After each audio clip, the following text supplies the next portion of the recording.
الحمد لله وكفى وسلام على عباده الذين اصطفى أما بعد أعوذ بالله من الشيطان الرجيم بسم الله الرحمن الرحيم قال رب السجن أحب إلي مما يدعونني إليه وَإِلَّا تَصْرِفْ عَنِّي كَيْدَهُنَّ أَصْبُ إِلَيْهِنَّ وَأَكُن مِّنَ الْجَاهِلِينَ فَاسْتَجَابَ لَهُ رَبُّهُ فَصَرَفَ عَنْهُ كَيْدَهُنَّ إِنَّهُ هُوَ السَّمِيعُ الْعَلِيمُ سبحان ربك رب العزة عما يصفون وسلام على المرسلين والحمد لله رب العالمين اللهم صل على سيدنا محمد وعلى آل سيدنا محمد وبارك وسلم اللهم صل على سيدنا محمد وعلى آل سيدنا محمد وبارك وسلم اللهم صل على سيدنا محمد وعلى آل سيدنا محمد وبارك وسلم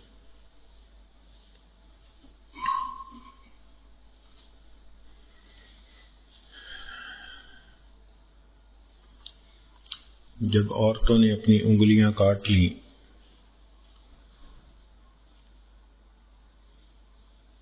اور کہنے لگیں کہ یہ بشر نہیں، یہ تو کوئی فرشتہ ہے، تو اس وقت زلیخا بھی بہادر بن گئی اور سمجھنے لگی کہ انہوں نے تو ایک مرتبہ دیکھا اور ان کا یہ حال ہوا تو میرے ساتھ تو وہ ہر وقت گھر میں رہتا ہے، تو میرا اس کی طرف مائل ہونا سمجھ میں آتا ہے، لہذا اس وقت اس نے خود یہ بات کہہ دی کہ میں نے اس کو اپنی طرف متوجہ کیا تھا، اگر یہ میری بات نہیں مانے گا تو یا تو جیل جانا پڑے گا یا سزا اٹھانی پڑے گی۔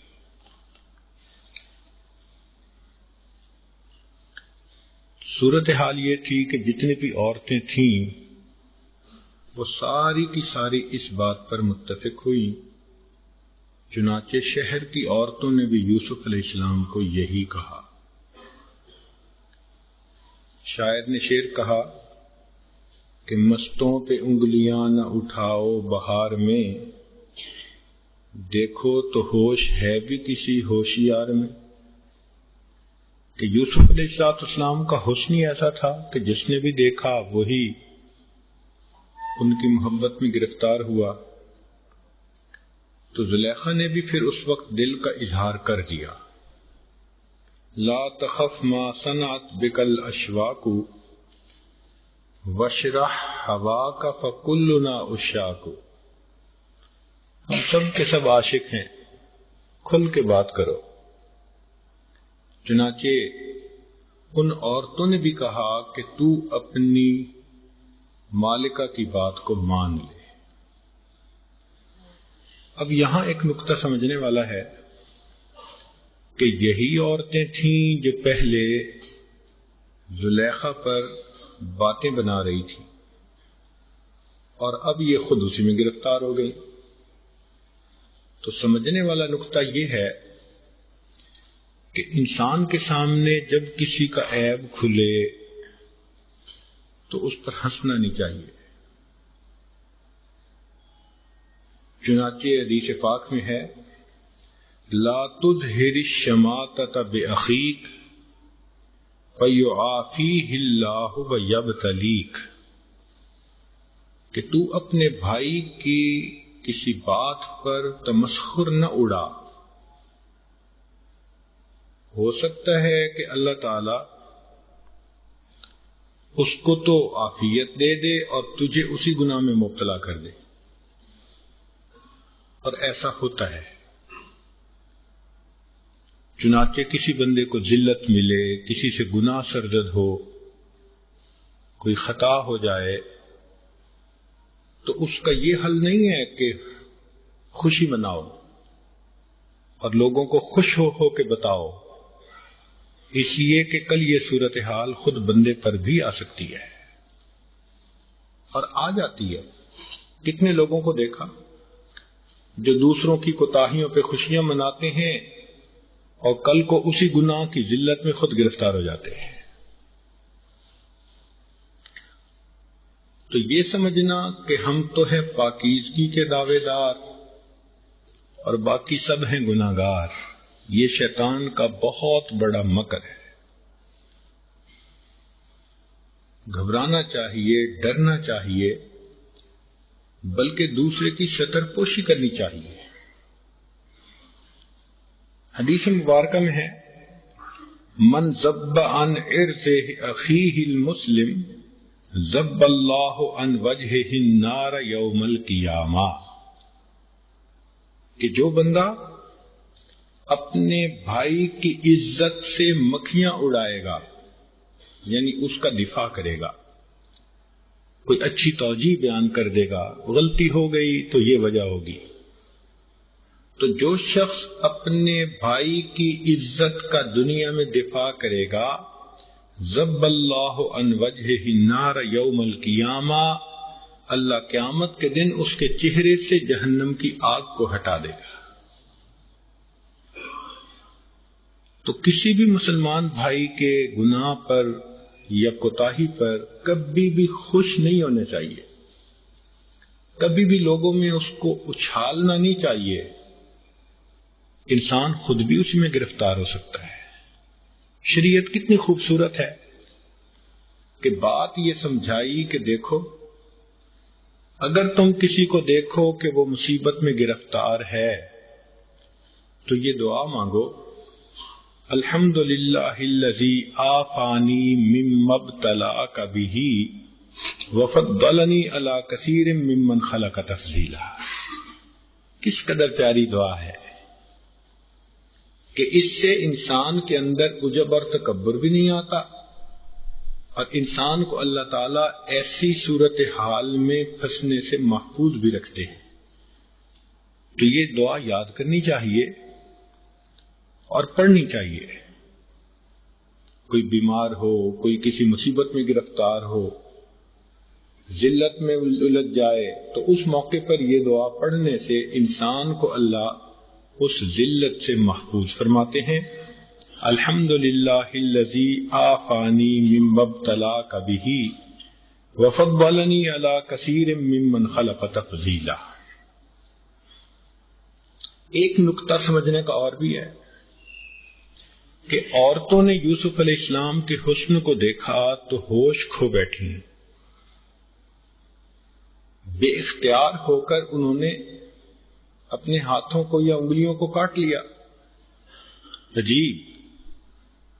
تو یہاں سے علماء نے ایک نکتہ نکالا کہ اگر حسن ظاہر کو دیکھ کر کسی بندے کی یہ کیفیت ہو سکتی ہے کہ وہ بے اختیار ہو گیا، تو اس کے ساتھ پھر نرمی کا معاملہ کرنا چاہیے۔ چنانچہ وہ لوگ جو اللہ رب العزت کے مشاہدے میں مشغول ہوتے ہیں، اگر کبھی ان کی زبان سے بھی کوئی ایسا لفظ نکلے جو سمجھ میں نہ آئے تو اس کی تعویل کرنی چاہیے۔ بھئی حسن ظاہر کو دیکھ کر تو انگلیاں کاٹ بیٹھی، اور یہ جو مشاہدہ حق میں ہر وقت گرفتار ہیں، اگر اس کی زبان سے بھی ان الحق نکل آیا تو اس کی تعویل کرنی چاہیے کہ اس کا مقصد یہ ہوگا۔ فوراً فتویٰ نہیں لگا دینا چاہیے، اس لیے کہ باقی زندگی تو ان کی شریعت کے بالکل مطابق ہے نا۔ چنانچہ ہمارے اکابر علماء دیوبند نے ان بزرگوں کے ان باتوں کی تصدیق بھی نہیں کی کہ ہم بھی ایسے کہتے ہیں، مگر تردید کرنے کے بجائے تعویل سے کام لیا ہے، اور یہی بہتر راستہ ہے۔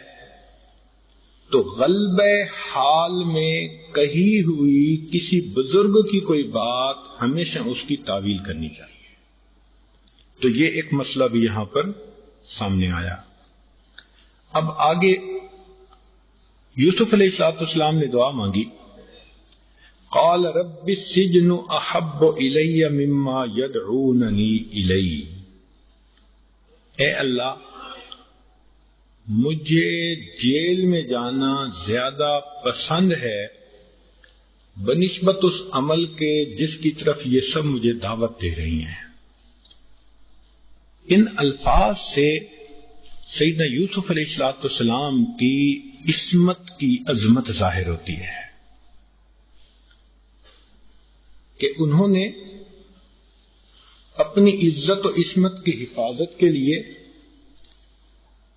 کتنی بڑی قربانی دینے کا ارادہ کر لیا کہ میں جیل کی صعوبتیں تو برداشت کر لوں گا مگر حکم خدا کو میں کبھی توڑ نہیں سکتا۔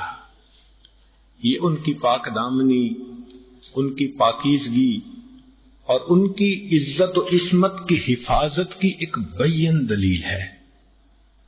یہ چھوٹی سی بات نہیں ہوتی کہ ایک طرف تو انسان کے جذبات بھی ہوں، جوانی بھی ہو، دوسری طرف سے دعوت گناہ بھی ہو، اور ایک طرف مشقتیں ہوں، پریشانی ہو، ظاہر میں لوگوں کے اندر بدنامی ہو، مگر انسان اس راستے کو قبول کر لے۔ تو اس سے معلوم ہوتا ہے کہ سیدنا یوسف علیہ السلام کو اللہ رب العزت نے واقعی وہ شان عطا فرمائی تھی کہ جس پر عفت و عصمت کو بھی ناز ہے، کہ انہوں نے جیل کو پسند کر لیا۔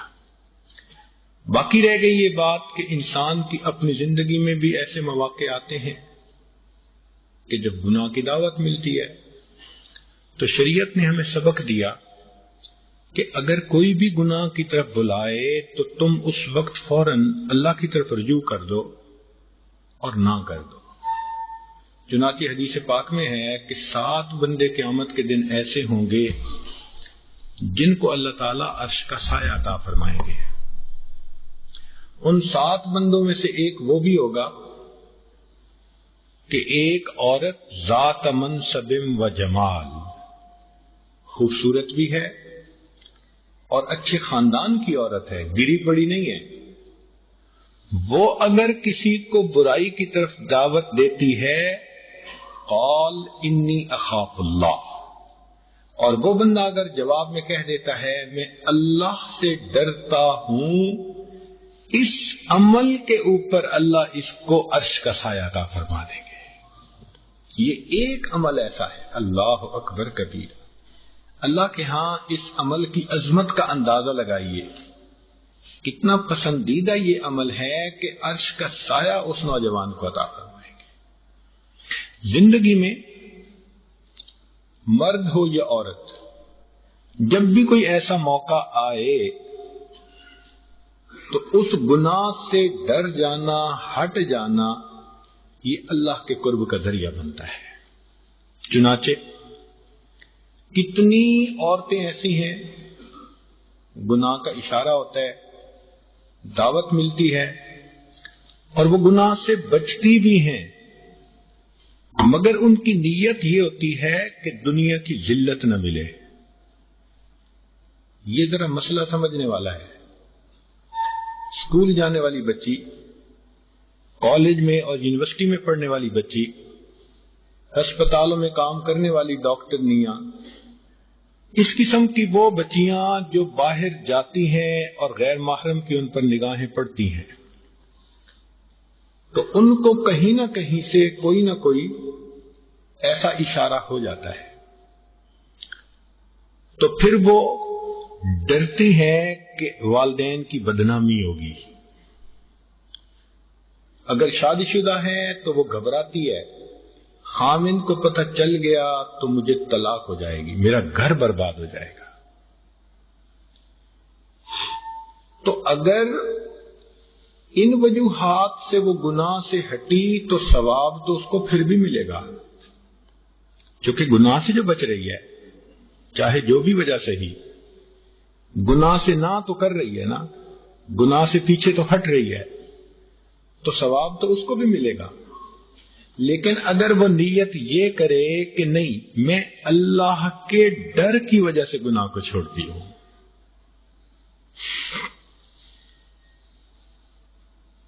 اگر خامند کا ڈر بھی نہ ہو، بے عزتی کے بھی ڈر نہ ہو، تو کیا گناہ کر لے گی؟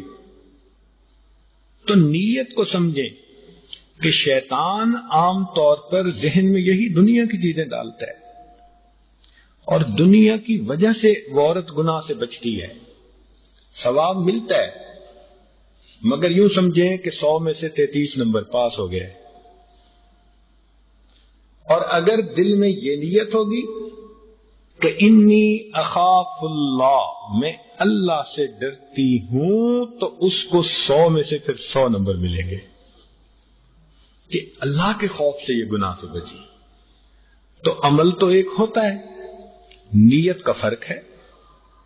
نیت کو اور بہتر کر لیں، کامل کر لیں۔ چنانچہ کتنے ایسے واقعات کتابوں میں ہیں کہ جہاں لوگ گناہوں سے بچے مگر اللہ رب العزت کے ڈر کی وجہ سے۔ چند واقعات سن لیجئے ذرا، اس بات کی اہمیت سامنے آئے۔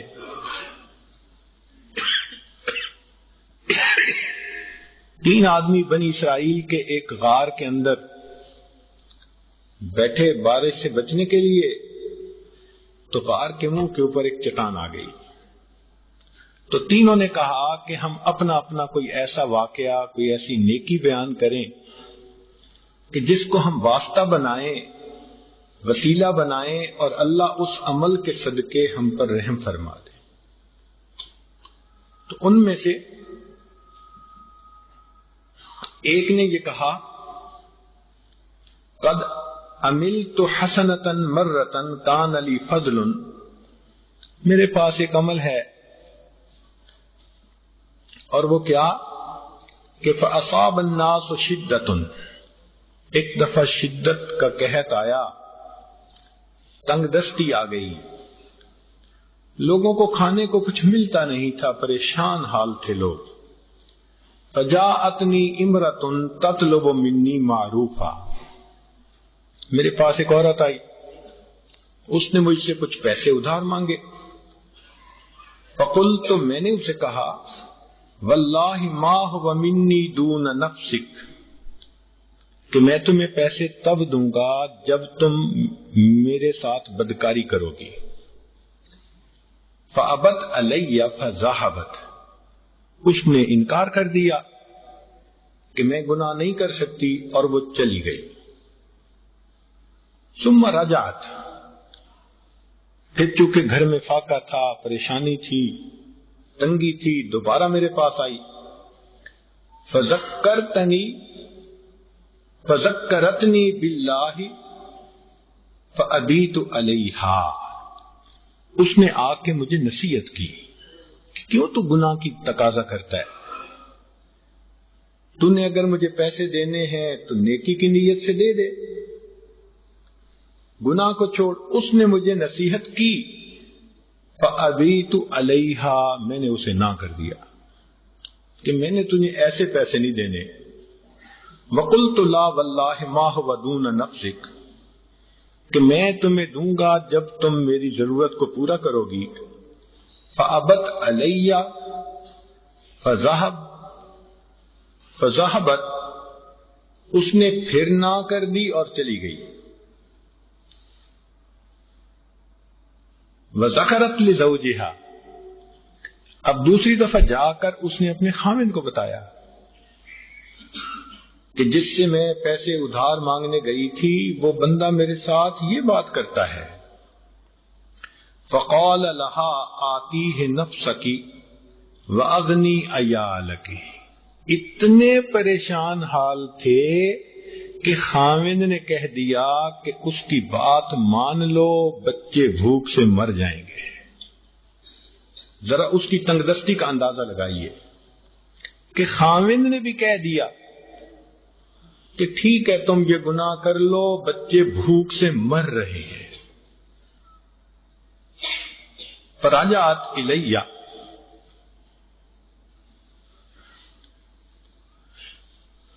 وہ میرے پاس پھر تیسری مرتبہ آئی۔ فنشدتنی باللہ، اور اس نے مجھے اللہ کا واسطہ دیا کہ اللہ کے واسطے دے دو، میں اس وقت بہت پریشان ہوں. فأبیت علیہا، میں نے تیسری دفعہ بھی نہ کر دیا. وقلت واللہ ہوا دون نفسک، جب میں نے تیسری دفعہ نہ کی کہ میں تجھے پیسے نہیں دوں گا جب تک تم میرے ساتھ بدکاری نہیں کرو گی. فلما رأت ذالک، جب اس نے یہ حال دیکھا، اسلمت الی نفسہا، اس نے میری بات مان لی. فلما کشفتھا، جب میں گناہ کے لیے تیار ہو گیا، ارعدت من تحتی، تو وہ لیٹی ہوئی تھی اور وہ کانپنے لگ گئی. فقلت لہا ما شانک، ما شانک، میں نے اس سے پوچھا کیا معاملہ ہے تیرا؟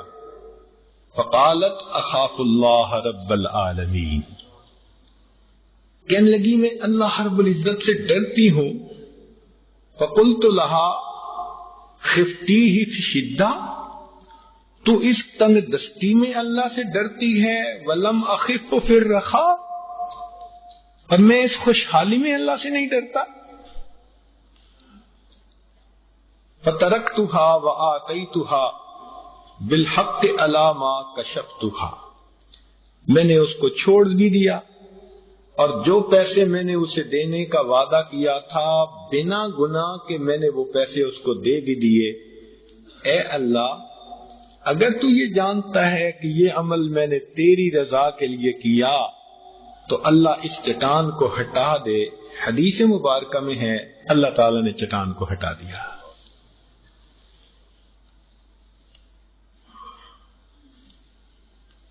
بنی اسرائیل میں ایک آدمی تھا، اس کا نام تھا الکفل.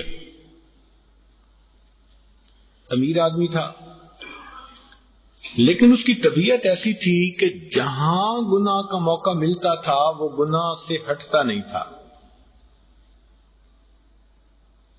کان الکفل من بنی اسرائیل لا یتبرع من ذنب عملہ فأتته امرأة فآتاها 60 دینارا علی ان یطأها، کوئی ضرورت مند عورت آئی، اس نے 60 دینار دینے کا وعدہ کیا کہ میں تمہارے ساتھ بدکاری کروں گا. فلما قعد منها مقعد الرجل من امرأته ارتعدت، جب اس نے گناہ کا ارادہ کیا تو دیکھا کہ وہ عورت کانپنے لگ گئی، وبکت، اور رونے لگ گئی. فقال لها ما یبکیکی، اکرہتک، تو کیوں رو رہی ہے؟ کیا میں نے تیرے ساتھ زبردستی کی ہے؟ قالت لا، نہیں، ولکن ھذا عمل لا اعملہ قط، یہ وہ عمل ہے میں نے یہ گناہ زندگی میں کبھی بھی نہیں کیا. پاک دامن عورت تھی. قال فلم تفعلین ھذا ولم تکونی فعلتیہ قط، تو پھر کیوں کر رہی ہے اگر تو نے پہلے یہ گناہ کبھی نہیں کیا؟ قالت حملتنی علیہ الحاجہ، ضرورت میرے اوپر ایسی پڑ گئی کہ مجھے ان پیسوں کی خاطر یہ کرنا پڑا. قال فترکھا ثم قال اذهبی والدنانیر لکی، جاؤ اور پیسے بھی لے جاؤ. ثم قال واللہ، اللہ کی قسم، لا یعصی اللہ الکفل ابدا، آج کے بعد الکفل کبھی بھی تو گناہ نہیں کرے گا. فمات فی لیلتہ، اسی رات کو الکفل کی موت آ گئی. فاصبح مکتوبا علی بابہ، صبح اس کے دروازے کے اوپر یہ لکھا ہوا تھا غفر اللہ للکفل، اللہ نے کفل کے سب گناہوں کو معاف فرما دیا. جو راوی ہیں اس حدیث کے وہ فرماتے ہیں کہ میں نے نبی علیہ الصلوۃ والسلام سے یہ واقعہ 2 4 نہیں 25 مرتبہ سنا ہوگا. تو اس سے اندازہ ہوتا ہے کہ اللہ کے حبیب صلی اللہ علیہ وسلم اس واقعے کو بار بار سناتے تھے صحابہ کو کہ دیکھو تاکہ اللہ کے ڈر کی وجہ سے اس گناہ سے ہم بچ جائیں. اور یہ تو اس صحابی نے 25 دفعہ سنا، تو جب وہ نہیں ہوں گے تو پھر بھی تو بیان ہوا ہوگا. تو اس کا مطلب اللہ کے حبیب صلی اللہ علیہ وسلم نے اس واقعے کو متعدد بار سنایا تاکہ دل میں اللہ رب العزت کا خوف آئے اور انسان گناہوں سے بچ جائے.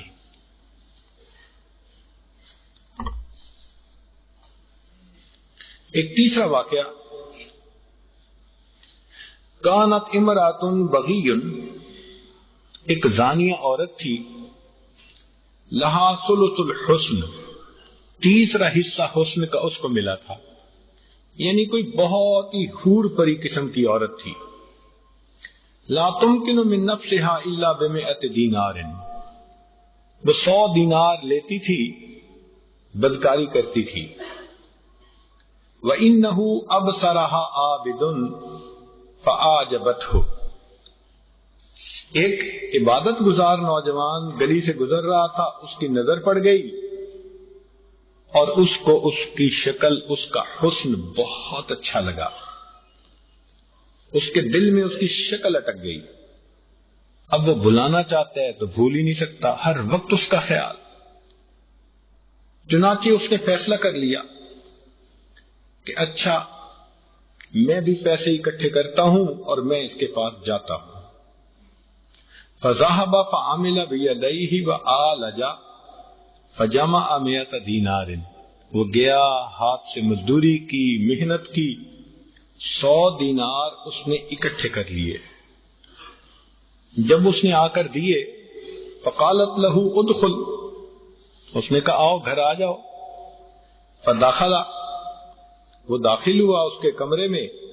وکان لها سریر من ذهب، اس بدکار عورت نے اپنی جو چارپائی تھی وہ سونے سے بنوائی ہوئی تھی، جو کہ پیسہ بہت تھا، بدکاری کا پیسہ. فجلست علی سریرها، تو وہ عورت اپنی چارپائی کے اوپر آ کر بیٹھ گئی. ثم قالت له هلم، پھر اس نے کہا آ جاؤ، جیسے زلیخا نے کہا ہی تلک، تو ایگزیکٹ یہی معنی ہے کہ اس نے چارپائی پر بیٹھ کر کہا آ جاؤ. فلما جلس منها مجلس الخاتن ذکر مقامه بین یدی اللہ، جب وہ شخص اس کے پاس بیٹھا جس طرح مرد عورت کے ساتھ ہوتا ہے ہم بستری کے لیے، تو اس کو یاد آ گیا اللہ کے سامنے قیامت کے دن کھڑے ہونے کا معاملہ. فأخذته رعدۃ، خوف اس کے سر پر طاری ہو گیا، کپ کپی اس پر آ گئی. فقال لها، وہ ایک نوجوان کہنے لگا اترکینی اخرج، چھوڑ مجھے، میں یہاں سے نکلتا ہوں. وَلَكَ 100 دینار، وہ 100 دینار تیرے، مجھے جانے دے. قالت ما بدا لك، کیا ہو گیا تجھے؟ وقد زعمت انك رأيتني فأعجبتك، تو نے خود ہی تو کہا کہ تو نے مجھے دیکھا تو میں تمہیں بہت پسند آئی. فذهبت فعالجت وقددت حتى جمعت 100 دینار، تو گیا پھر تو نے جا کے مزدوری کی اور 100 دینار تو نے اکٹھے کیے. فلما قدرت علی، اور جب تجھے میرے اوپر کنٹرول ملا، فعلت الذی فعلت، تو نے یہ کیا. فقال فرقا من اللہ ومن مقامی بین یدی، کہ میرے اوپر اللہ کا خوف غالب آ گیا کہ میں قیامت کے دن اللہ کے سامنے کھڑے ہو کے کیا جواب دوں گا. وقد بغضت الی فانت ابغض الناس الی، اب مجھے تجھ سے نفرت ہو گئی ہے اور انسانوں میں تجھ سے زیادہ نفرت مجھے کسی کے ساتھ نہیں ہے. فقالت، اس نے آگے سے جواب دیا، چونکہ وہ بھی عورت دنیا دیکھ چکی تھی تو ایک مرد کو دیکھا کہ جذبات بھی ہیں، جوانی بھی ہے، خواہش بھی ہے، پھر اس پر اللہ کا خوف غالب آ گیا تو وہ عورت خود بھی متاثر ہوئی، کہنے لگی کہ ان کنت صادقا فمالی زوج غیرک، اگر تو اپنی بات میں سچا ہے تو پھر تیرے سوا میرا خامد کوئی نہیں بن سکتا۔ فقال دعینی اخرج، کہنے لگا مجھے چھوڑ میں یہاں سے نکلوں۔ فقالت لا الا ان تجعل لی ان تزوج بی، تو میرے ساتھ نکاح کا وعدہ کر پھر میں تجھے جانے دیتی ہوں۔ قال لا حتی اخرج، اس نے کہا نہیں مجھے نکلنے دے۔ قالت فلی علیک ان انا اتیتک ان تتزوجنی، اس نے کہا ٹھیک تم نے جانا ہے تو جاؤ، لیکن اگر میں تمہارے پیچھے تمہارے گھر پہنچ جاؤں تو وعدہ کرو کہ وہاں میرے ساتھ نکاح کرو گے۔ قال لعل، اس نے کہا ٹھیک ہے میں بھی تو آئے گی تو میں تیرے ساتھ نکاح کر لوں۔ فتکنع بثوبہ، اس نیک نوجوان نے اپنے چہرے کو ڈھانپا، ثم خرج الی بلدہ، پھر شہر سے نکل کے اپنے گاؤں میں چلا گیا۔ وارتحلت تائبۃ نادمۃ علی ما کان منھا، اور وہ بڑا توبہ طائب بھی ہوا، نادم اور شرمندہ بھی ہوا۔ حتی قدمت بلدہ، نہیں وارتحلت تائبۃ نادمۃ علی ما کان منھا، اب یہ تو گیا اپنے گاؤں میں، پیچھے اس عورت نے اپنے گناہوں سے توبہ کی، نادم ہوئی، اور وہ بھی اس کے پیچھے پیچھے اس کے گاؤں میں پہنچ گئی۔ فسألت عن اسمہ ومنزلہ، تو عورت نے اس بندے کا نام پوچھا، گھر پوچھا۔ فدلت علیہ، اس کو بتایا گیا کہ یہ اس کا گھر ہے۔ فقیل لہ ان الملکۃ قد جاءتک، بستی کے بندے نے بتایا کہ وہ ایک ملکہ تجھے ملنے کے لیے آئی ہے، یعنی وہ اتنی خوبصورت تھی اور اس کا پہناوا اتنا اچھا تھا کہ دیکھنے والے کو وہ ملکہ کی طرح خوبصورت لگتی تھی۔ تو بستی کے بندے نے جا کے بتایا کہ ان الملکۃ قد جاءتک، کہ وہ ملکہ آئی ہے تجھے ملنے کے لیے۔ فلما رآہا، جب اس نے اس عورت کو دیکھا، شہیق شہقتاً فماتا، ایک چیخ ماری، کیونکہ وہ تو ڈرا کہ کہیں میرا ایمان نہ سلب ہو، یہ پھر کہیں مجھے گناہ کی طرف مائل نہ کرے، تو وہ گرا۔ وسقط فی یدہا، اور اس عورت کے ہاتھوں میں اس نے جان دے دی۔ وقالت، وہ عورت کہنے لگی، اما ھذا، اب تو یہ ہو گیا، فقد فاتنی فہل لہ من قریب، یہ تو اب فوت ہو گیا، کوئی اس کا کوئی قریبی رشتہ دار ہے؟ قالوا اخوہ، ان کا ہاں اس کا ایک بھائی ہے، وہ زندہ ہے۔ رجل فقیر، ایک بندہ ہے مگر فقیر انسان ہے، اللہ لوگ بندہ ہے۔ قالت، کہنے لگی، فإنی اتزوجہ حبا لأخی، میں اس کے بھائی کی محبت کی وجہ سے اس سے نکاح کروں گی۔ فتزوجتہ، چنانچہ اس کے ساتھ اس کا نکاح ہو گیا۔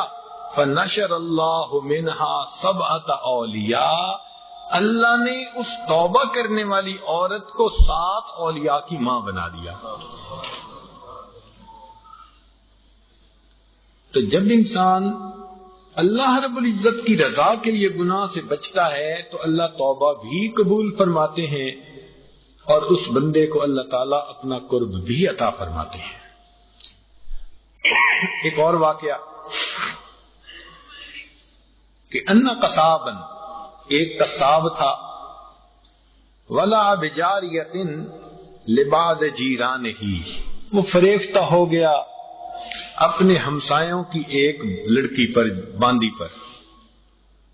فارسلها اهلها الى حاجۃ لهم الى قريۃ اخرى، اس جاریہ کو اس کے گھر والوں نے ساتھ والی بستی میں کسی کام کے لیے بھیجا۔ فتابعها، اس نوجوان نے اس لڑکی کا پیچھا کیا، فراودہا عن نفسہا، اس نے اس کو پھسلایا، جیسے دولا کہتے نا تراود فتاہا، تو وہی اس نے بھی وہی عمل کیا۔ فقالت، اس لڑکی نے آگے سے کہا، لا تفعل، ایسا نہ کر، لأنا اشد حبا لک منک لی، جتنی محبت تو مجھ سے کرتا ہے میں اس سے زیادہ مجھ سے محبت کرتی ہوں، ولکنی اخاف اللہ، لیکن میں اللہ سے ڈرتی ہوں۔ یعنی اس نے کہا کہ دیکھ تو جتنی محبت کا اظہار کر رہا ہے نا، تو جتنی محبت تو مجھ سے کرتا ہے اس سے زیادہ مجھے تجھ سے محبت ہے، ولکنی اخاف اللہ، لیکن میں اللہ سے ڈرتی ہوں۔ قال، اس نے کہا، فأنت تخافینہ وأنا لا اخافہ، تو اللہ سے اتنا ڈرتی ہے اور میں نہیں ڈرتا۔ فرجعتا ابن، چنانچہ وہ تو بتائے وہ گیا، واپس لوٹا۔ اب اپنے گھر کی طرف لمبا سفر تھا اور گرمی والے دن تھے۔ فأصابہ العطش حتی کاد ینقطع عنقہ، اتنی پیاس لگی کہ مرنے کے قریب ہو گیا، اتنی اس کو پیاس لگی۔ فَإِذَا هُوَ بِرَسُولٍ لِبَعْضِ أَنْبِيَاءِ بنی اسرائیل، چنانچہ بنی اسرائیل کے جو انبیاء تھے ان میں سے ایک نمائندہ، یعنی ان کا صحبت یافتہ کوئی عالم، وہ آیا، فَسَأَلَهُ، قال مَا لَكَ، بھئی تیرے ساتھ کیا معاملہ؟ قال العطش، پیاس۔ قال تعال حتی ندعو اللہ حتی تظلنا سحابۃ حتی ندخل القریہ، اس نے کہا آؤ دعا کرتے ہیں اللہ ہمارے اوپر بادل کا سایہ کر دے اور ہم اپنے گاؤں تک پہنچ جائیں۔ قال ما لی من عمل، اس قصاب نے کہا میرے پاس تو کوئی عمل ہی نہیں۔ قال فانا ادعو وامن انت، اس نے کہا اچھا دعا میں کروں گا تو آمین فقط کہہ دینا۔ اس قصاب سے کہا، قال فدع الرسول وامنہ ہوا، چنانچہ اس نے دعا دی اور اس بندے نے اس پر آمین کہی۔ فاذلتہم سحابۃ حتی انتہوا الی قریہ، اللہ نے ان کے اوپر بادل بھیج دیا سایہ کرنے کے لیے، حتیٰ کہ یہ لوگ اپنی بستی میں پہنچ گئے۔ فاخذ القصاب الی مکانہ، اب قصاب اپنے راستے کی طرف ذرا مڑا۔ ومالت السحابۃ فمالت علیہ، تو کیا دیکھا کہ جس طرف یہ مڑا تھا وہ بادل اس کے اوپر مڑ گیا۔ دوسرے بندے کا تو خیال یہ تھا نا کہ بھئی دعا میں نے مانگی ہے تو اللہ نے میری وجہ سے بادل بھیجا، لیکن جب راستے جدا ہوئے تو بادل اس نوجوان کے سر پہ۔ فرجع الرسول، وہ نمائندہ آیا، فقال، کہنے لگا، زعمت ان لیس لک عمل، تو گمان کرتا تھا کہ تیرا تو کوئی نیک عمل ہے ہی نہیں۔ وان الذی دعوت، اور دعا میں نے کی، وانت الذی امنت، اور تو نے آمین کہی، فاضللتنا سحابۃ، اور اللہ رب العزت نے ہمیں بادل کا سایہ عطا فرما، ثم تبعتک لتخبرنی ما امرک، تو بادل تمہارے اوپر رہا، اب میں لوٹ کے آیا ہوں، مجھے بتا کہ تیرا عمل کیا ہے۔ فاخبرہ، فقال الرسول، اس نے اپنا واقعہ سنایا تو اس پر اس نے اس قصاب کو یہ کہا، التائب الی اللہ، کہ جو اللہ تعالی کے سامنے گناہ سے توبہ کرتا ہے، بمکان، اس کو وہ رتبہ ملتا ہے، لیس احد من الناس مکانہ، کہ دوسرے بندوں میں سے کسی کو وہ درجہ مل ہی نہیں سکتا۔ کہ توبہ کرنے والے بندے کو اللہ کے ہاں وہ درجہ مل جاتا ہے جو کسی دوسرے بندے کو وہ درجہ مل ہی نہیں سکتا۔ اللہ اکبر کبیرہ۔ آخری ایک واقعہ سن کر بات آگے بڑھاتے ہیں۔ ایک لوہار تھا حداد، وہ گرم لوہے کو ہاتھ میں پکڑ لیتا تھا اور گرم لوہا اس کے ہاتھ کو نہیں جلاتا تھا۔ انوکھی بات ہے نا کہ ایک بندہ گرم لوہے کو پکڑے اور آگ اس کو کچھ نہ کہے۔ کان یمسک الحدید المحمى بیدہ، وہ گرم لوہے کو ہاتھ میں پکڑتا تھا۔ فسئل عنہ، اس سے پوچھا گیا کہ بھئی یہ تیرا مسئلہ کیا ہے؟ فقال، اس نے جواب دیا، اشکت امرأۃ فراودتها، مجھے ایک عورت سے عشق ہو گیا تو میں نے اسے بدکاری کے لیے مائل کیا، وعرضت علیہا مالا، اور میں نے اسے خوب مال پیش کیا۔ فقالت، وہ کہنے لگی، ان لی زوجا لا احتاج الی المال، کہ میرا خامد ہے، مجھے تیرے مال کی کوئی ضرورت نہیں۔ ثم مات زوجها، پھر اس کا خامد فوت ہو گیا۔ فطلبت ان اتزوجها، میں نے اس سے کہا کہ اب تو میرے ساتھ نکاح کر لے۔ فامتنعت، اس نے مجھے انکار کیا۔ وقالت، لا اريد اذلال اولادی، میرے بچے چھوٹے ہیں، وہ جیسے کہتے ہیں نا رل جائیں گے، بھئی چھوٹے بچے ہیں، ان کو میری ضرورت ہے، نکاح کروں گی تو تیری ضرورتیں مقدم ہو جائیں گی، تو میں اپنے بچوں کو لاوارث نہیں چھوڑنا چاہتی۔ ثم بعد زمان، پھر کچھ عرصے کے بعد، احتاجت، اس کو کوئی ضرورت پڑ گئی۔ فارسلت الی، اس نے میری طرف پیغام بھیجا۔ فقالت، فقلت لا اعطیک شیئا حتی تعطینی مرادی، میں نے نہ کر دی کہ جب تک تو میری مراد پوری نہیں کرے گی میں تجھے کچھ بھی نہیں دوں گا۔ فلما دخلت معها موضعا، جب میں گناہ کرنے کے لیے اس کے پاس گیا، ارتادت، وہ کانپنے لگ گئی۔ فقلت ما لکی، میں نے پوچھا کیا مسئلہ؟ فقالت، اخاف اللہ السمیع البصیر، میں اللہ سے ڈرتی ہوں جو سمیع بھی ہے جو بصیر بھی ہے۔ فترکتها، میں نے اس عورت کو چھوڑ دیا۔ فقالت، اس وقت وہ مجھے کہنے لگی، انجاک اللہ من النار، اللہ تجھے آگ کے عذاب سے نجات دے۔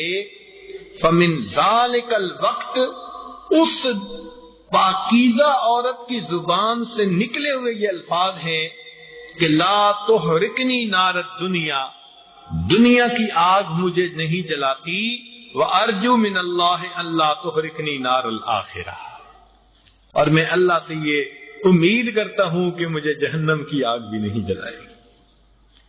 تو جو پاک دامن ہو، ان کی زبان سے نکلی ہوئی دعا پر اللہ اس لوہار کی ہاتھوں کو دنیا کی آگ نہیں جلایا کرتی۔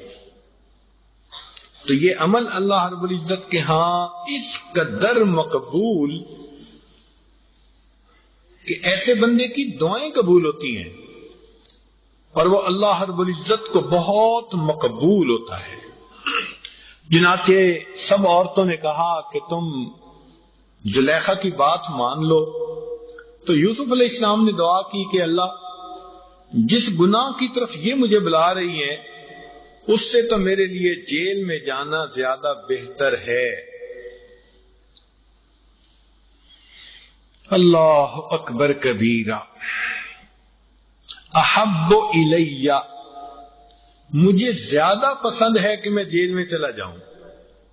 یہ سیدنا یوسف علیہ السلام کی استقامت پر روشن دلیل ہے۔ باقی ایک بات ذہن میں رکھیں، یہ جو ہوتا ہے نا پسند کرنا، یہ اللہ کو تو سجتا ہے، بندے کو نہیں سجتا۔ بندے نے جب بھی پسند کیا گڑبڑ ہوئی، ہمیشہ گڑبڑ ہوئی۔ آدم علیہ السلام نے قابیل کو پسند کیا، وہ کافر ہو گیا۔ نوح علیہ السلام نے بیٹے کو پسند کیا، کافر ہو گیا۔ یعقوب علیہ السلام نے یوسف علیہ السلام کو پسند کیا تو ان کو کنویں کے اندر پڑنا پڑ گیا۔ ابراہیم علیہ السلام نے بیٹے کو پسند کیا تو گلے پہ چھری پھیرنی پڑ گئی۔ اور یوسف علیہ السلام کو زلیخا نے پسند کیا تو جیل کی کالی کوٹڑی میں جانا پڑا۔ اور خود دیکھیے کہ نبی علیہ السلام نے سیدنا حسین لانو کو پسند کیا، پیار کیا، ان کو کن قربانیوں سے گزرنا پڑا۔ تو جہاں پسند بندے کی آتی ہے وہاں آزمائش ضرور ہوتی ہے۔ اس لیے جو لوگ ہوتے ہیں نا جی پسند کی شادی کرو بھائی، کس نے روکا ہے؟ لیکن ساری عمر اس کی کاسٹ بھی پے کرنی پڑے گی۔ کئی بچیوں کو دیکھا کہ ان کے بھی دماغ اٹک جاتے ہیں، ماں باپ کہتے ہیں کہ بیٹا یہ رشتہ اچھا ہے، نہیں نہیں نہیں، بس ادھر ہی کرنی ہے۔ اور وہ پسند کی شادیاں کرنے والی ساری عمر روتی ہیں۔ ہم نے تو اکثر و بیشتر روتے ہی دیکھا ہے۔ تو اگر پسند بھی کرنا ہو تو پھر دین کی نسبت سے پسند کرے، دنیا کی نسبت سے، حسن کی نسبت سے پسند کر لینا، یہ تو اللہ کے ہاں اس کا کوئی مقام نہیں ہے۔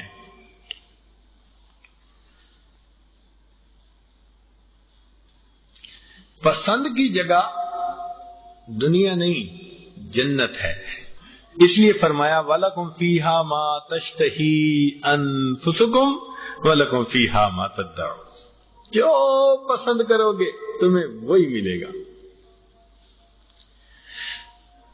علماء نے لکھا ہے کہ زنا کے اندر کچھ آفتیں ہیں۔ پہلی بات، دین میں کمی ہو جاتی ہے، انسان کے علم میں کمی ہو جاتی ہے۔ جو طلباء نگاہوں کا پرہیز نہیں کر پاتے، گناہ سے نہیں بچ پاتے، وہ اکثر کہتے ہیں جی چیزیں بھول جاتی ہیں، سبق یاد ہوتا ہے، استاد کے سامنے یاد نہیں رہتا۔ اس کی بنیادی وجہ اس گناہ کی نحوست ہے۔ دین میں کمی، علم میں کمی، عقل میں کمی اور عمر میں کمی، اس لیے کہ جسم بیمار ہو جاتا ہے ایسی حرکتیں کرنے سے، اور انسان وقت سے پہلے ہی چلا جاتا ہے۔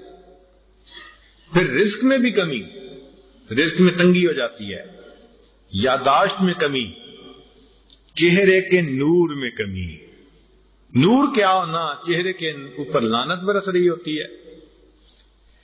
پھر نیکوں سے بغض ہو جاتا ہے، نیک لوگ بھی اچھے نہیں لگتے، اس لیے جتنی بے پردہ پھرنے والی عورتیں ہوں گی ان کو پردے والی عورتیں ذرا نہیں اچھی لگیں گی۔ اور نویں چیز کہ اس بندے کے دل میں اللہ کا بغض، اللہ کے ساتھ دشمنی آ جاتی ہے، اور پھر اس کی دعائیں مردود ہوتی ہیں، اور اس کے پیشانی پر لکھا جاتا ہے یہ اللہ سے دور ہے اور دوزخ کے قریب ہے۔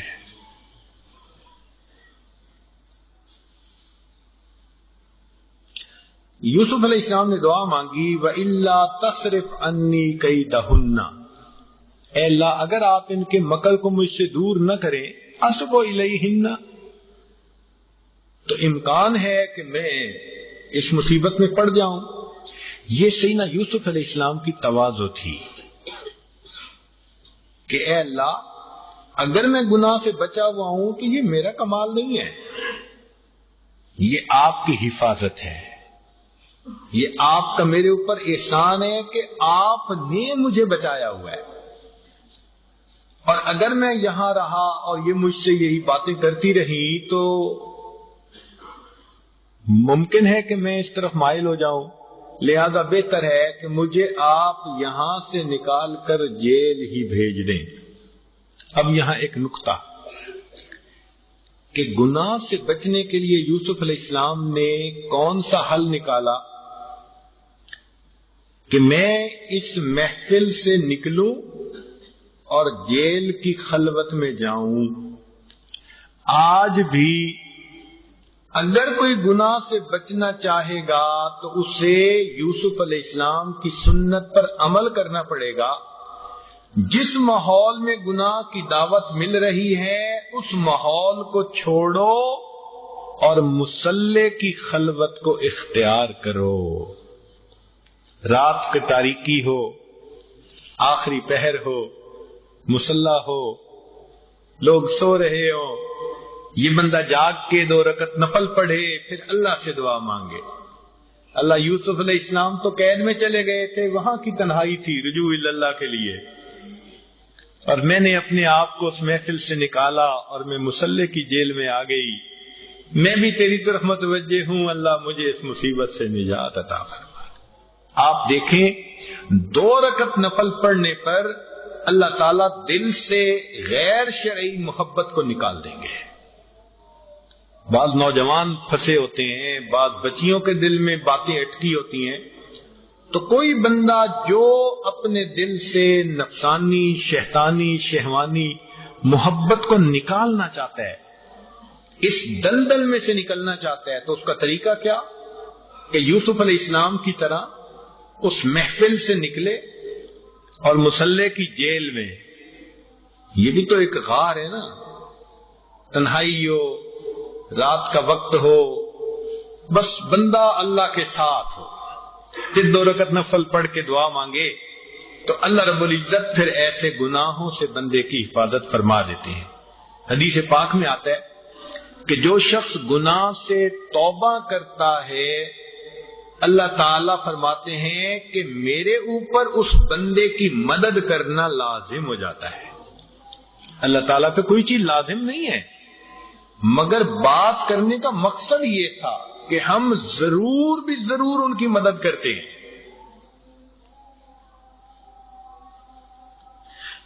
فاستجاب له ربه، تو دیکھیں یوسف علیہ السلام کی دعا اللہ نے قبول کر لی نا۔ مفسرین نے یہ بھی لکھا ہے کہ یوسف علیہ السلام نوجوان تھے، اس لیے انہوں نے جیل کی دعا مانگی۔ ہمت ہوتی ہے نا تو انسان مشکل کو مشکل نہیں سمجھ رہا ہوتا۔ وہ فرماتے ہیں کہ اگر یہ دعا مانگ لیتے نا کہ اللہ ان سے میری جان بچا اور عافیت کا معاملہ فرما، تو اللہ تعالیٰ جیل سے بھی بچا لیتے، گناہ سے بھی بچا لیتے۔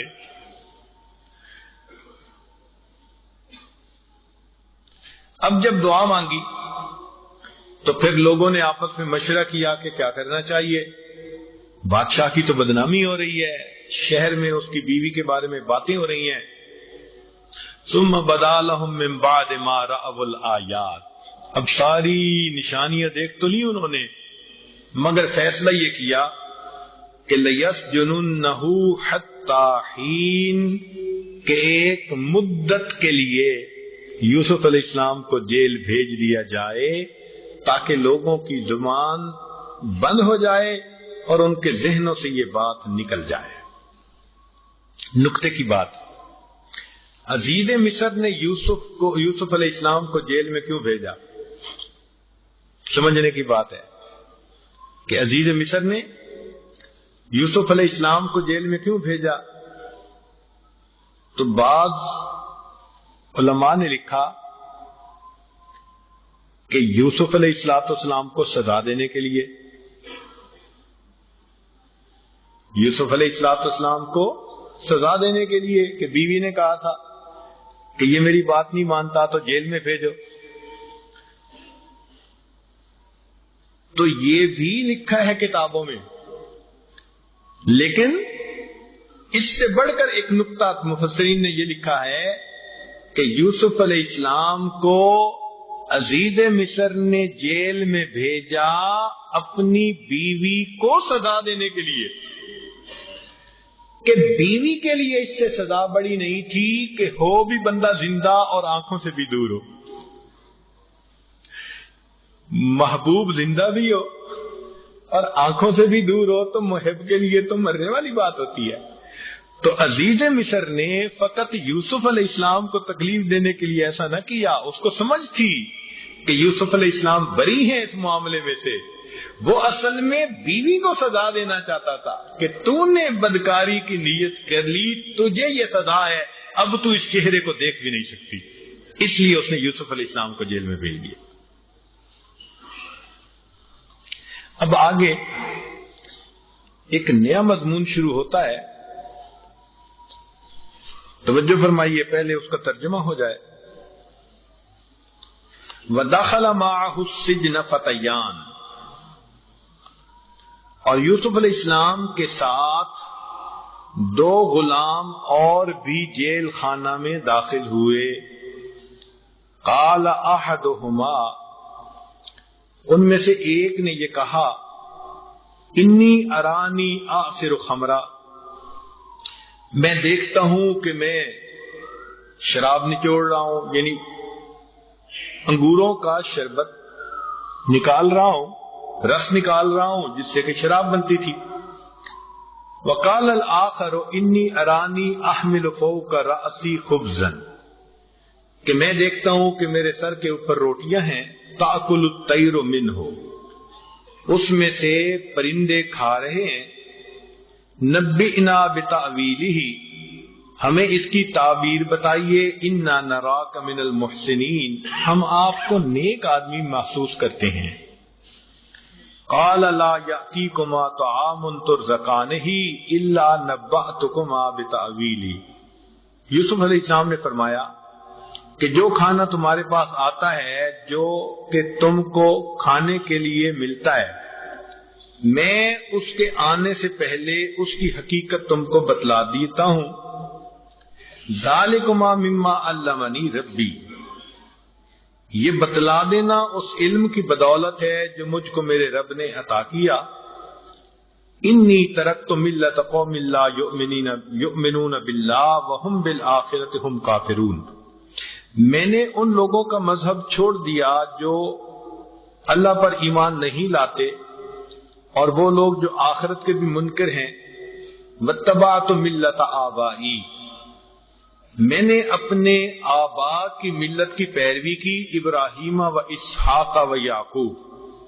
ما کان لنا ان نشرک باللہ من شیء، ہمیں زیب نہیں دیتا کہ اللہ کے ساتھ کسی کو شریک بنائیں۔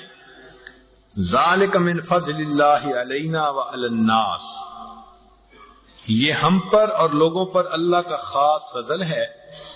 ولیکن اکثر الناس لا یشکرون، اور اکثر لوگ شکر ادا نہیں کرتے۔ یا صاحب السجن، اے قید خانے کے رفیقو، اارباب متفرقون خیر ام اللہ الواحد القہار، کیا بہت سارے معبود اچھے ہیں یا ایک اللہ اچھا ہے جو سب سے زبردست ہے؟ ما تعبدون من دونہ الا اسماء سمیتموها انتم وآباؤکم ما انزل اللہ بہا من سلطان، تم لوگ تو خدا کو چھوڑ کر صرف چند بے حقیقت ناموں کی عبادت کرتے ہو جن کو تم نے اور تمہارے باپ دادوں نے سلیکٹ کر لیا ہے، ٹھہرا لیا ہے۔ ان الحکم الا للہ، حکم اللہ ہی کا ہے۔ امر اللہ تعبدوا الا ایاہ، اس نے یہ حکم دیا ہے کہ اس کے سوا کسی اور کی عبادت نہ کریں۔ ذالک الدین القیم، یہ ہے پکا دین۔ ولکن اکثر الناس لا یعلمون، لیکن اکثر لوگ اس بات کو نہیں جانتے۔ یا صاحب السجن، اے جیل خانے کے ساتھیو، اما احدکما فیسقی ربہ خمرا، تم میں سے ایک جو اپنے آقا کو شراب پلایا کرے گا، واما الاخر فیسلب فتاکل الطیر من رأسہ، اور دوسرے کو صلیب پر، سولی پر چڑھا دیا جائے گا اور اس کے سر کو پرندے نوچیں گے۔ قضی الامر الذی فیہ تستفتیان، جس بارے میں تم پوچھتے تھے وہ اسی طرح مقدر ہو چکا۔ وقال للذی ظن انہ ناج منہما، اور جس شخص پر یوسف علیہ السلام کو رہائی کا گمان تھا انہوں نے اس کو کہا اذکرنی عند ربک، کہ بادشاہ کے سامنے میرا بھی تذکرہ کرنا. فانساہ الشیطان ذکر ربہ، پھر اس کو اپنے آقا سے تذکرہ کرنا شیطان نے بھلا دیا. فلبث فی السجن بضع سنین، یوسف علیہ السلام کو جیل میں اور بھی کچھ سال رہنے پڑ گئے. اب معاملہ یہ ہوا کہ محل سے نکل کر یوسف علیہ السلام کو تو انہوں نے جیل میں ڈال دیا. وہاں ان کے ساتھ 2 نوجوان بھی تھے، وہ بھی کسی مقدمے میں قید ہو کے آئے تھے. ہوا یہ تھا کہ ملک کے کچھ امراء بادشاہ کو جان سے مارنا چاہتے تھے، تو انہوں نے جو بادشاہ کو پانی پلاتا تھا یا بادشاہ کی روٹیاں پکاتا تھا، ایک خبازہ تھا اور ایک ساقی تھا، ان دونوں کو رشوت دی کہ بھائی تم پانی کے اندر یا روٹی کے اندر پلا لو، کھلا دو زہر والا. تو روٹی والا نے تو ان سے پیسے لے لیے، مگر پانی والا ڈر گیا، پیچھے ہٹ گیا. اب جب روٹی کے اندر اس نے زہر ملا کے پیش کیا تو پانی والے نے بتا دیا کہ بادشاہ سلامت مت کھانا، اس میں زہر ملی ہوئی ہے. بادشاہ نے وقتی طور پہ دونوں کو پکڑ کے جیل میں ڈال دیا کہ تحقیق کریں گے. اب تحقیق کر کے تو بات کھل گئی کہ بھئی پلانے والا وہ سچا بندہ تھا تو اس کو تو آزاد کر دیا گیا، اور جس نے زہر ملائی تھی اس کو پھانسی چڑھا دیا گیا. انہوں نے یہ دونوں نے آ کر یوسف علیہ السلام سے اپنی باتیں پوچھیں. اب بات عجیب ہے کہ جب دونوں آئے تو انہوں نے یوسف علیہ السلام سے محبت کا اظہار کیا. کہنے لگے کہ آپ کے چہرے پہ بڑا نور ہے اور آپ ہمیں بہت اچھے لگتے ہیں، تو ہم اس لیے آپ کے پاس آئے ہیں آپ سے بات کرنے کے لیے اور بات پوچھنے کے لیے. تو اس پر یوسف علیہ السلام نے ان کو عجیب جواب دیا. سنیے ذرا. حکا مجاہد انہما قالا لیوسف، وہ دونوں نوجوان یوسف علیہ السلام سے کہنے لگے، جو دونوں یوسف علیہ السلام کے ساتھ جیل میں تھے، واللہ لقد احببناک حین رأیناک، اللہ کی قسم جب ہم نے آپ کو دیکھا تو ہمیں آپ سے محبت ہو گئی. تو جب انہوں نے محبت کا اظہار کیا، فقال یوسف، تو یوسف علیہ السلام نے آگے سے جواب دیا، انشدکما باللہ ان احببتمانی، میں تم دونوں کو اللہ کا واسطہ دیتا ہوں کہ میرے ساتھ محبت مت کرو. فما احبنی احد الا دخل علی من حبہ بلا، جس نے بھی میرے ساتھ محبت کی اس کے بدلے مجھے مصیبت ملی. لقد احبتنی امتی فدخل علی من حبہا بلا، میری پھپھی نے مجھ سے محبت کی تھی اور اس کی وجہ سے مجھ کو مصیبت میں پڑنا پڑا. چوری کا الزام لگا تھا، حالانکہ وہ سارا معاملہ کیا پھپھی نہیں تھا ان کو اپنے پاس رکھنے کے لیے، لیکن ان پر دھبا تو لگ گیا چوری کا. ثم احبنی ابی، پھر مجھ سے والد نے محبت کی، فدخل علی من حبہ بلا، پھر مجھے کنویں میں پڑنا پڑ گیا. ثم احبتنی زوجۃ صاحبی العزیز، پھر مجھ سے زلیخا نے محبت کی، فدخل علیہا من حبہا بلا، پھر مجھ پر مصیبت آ گئی اس کی جیل والی. لا اريد ان يحبني الا ربي، میں نہیں چاہتا کوئی مجھ سے محبت کرے سوائے میرے پروردگار کے. تو آج کی بچیوں کو بھی، عورتوں کو بھی یہ سبق سیکھنا چاہیے. مرد بچے جو بے ریش ہوتے ہیں ان کو بھی یہ سبق یاد رکھنا چاہیے کہ کوئی بھی ذرا محبت کا اظہار کرے تو وہ فوراً کہیں کہ بھائی بس میں چاہتا ہوں کہ اللہ ہی مجھ سے محبت کرے، مجھے مخلوق کی محبت کی ضرورت نہیں ہے. ہاں، عورت کو طلب رہنی چاہیے کہ خاوند محبت کا اظہار کرے اور جتنی کرتا ہے اتنا کرے، وہ تو اس کا حق ہے شرعی.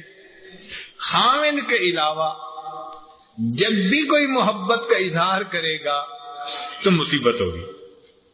تو ڈرنا چاہیے، گھبرانا چاہیے. ورنہ آج کل تو جو دین سے ہٹی ہوئی بچیاں عورتیں ہیں وہ بڑا خوش ہوتی ہیں، اور جی ہم تو جہاں جاتے ہیں لوگ بڑے شوق سے ہمیں دیکھتے ہیں. یہ کوئی اچھی بات نہیں ہے، یہ تو بہت خطرے کی بات ہے. اب وہ دونوں بندے جو آئے تو انہوں نے یوسف علیہ السلام کے چہرے پر نور کو دیکھا تھا. کہتے ہیں نا، مرد حقانی کی پیشانی کا نور کب چھپا رہتا ہے پیش ذی شعور. تو ان لوگوں نے بھی دیکھ لیا کہ بھئی منور چہرہ ہے، چنانچہ وہ خواب پوچھنے کے لیے آ گئے. اب یوسف علیہ السلام نے اس موقع سے فائدہ اٹھایا. دیکھیں، یہ دائی کی صفت ہوتی ہے کہ وہ اچھے موقع کی تلاش میں ہوتا ہے. یوسف علیہ السلام نے انہیں دیکھ تو لیا تھا جیل میں، وہ بھی اپنے معبودوں کو پکارتے ہوں گے، کوئی باتیں کرتے ہوں گے، تو جانتے تو تھے نا کہ یہ لوگ مشرک ہیں. مگر بات کرنے کے لیے یوسف علیہ السلام موقع کی تلاش میں تھے. اب جب یہ نوجوان خود مسئلہ پوچھنے آئے تو یہ بہترین موقع تھا.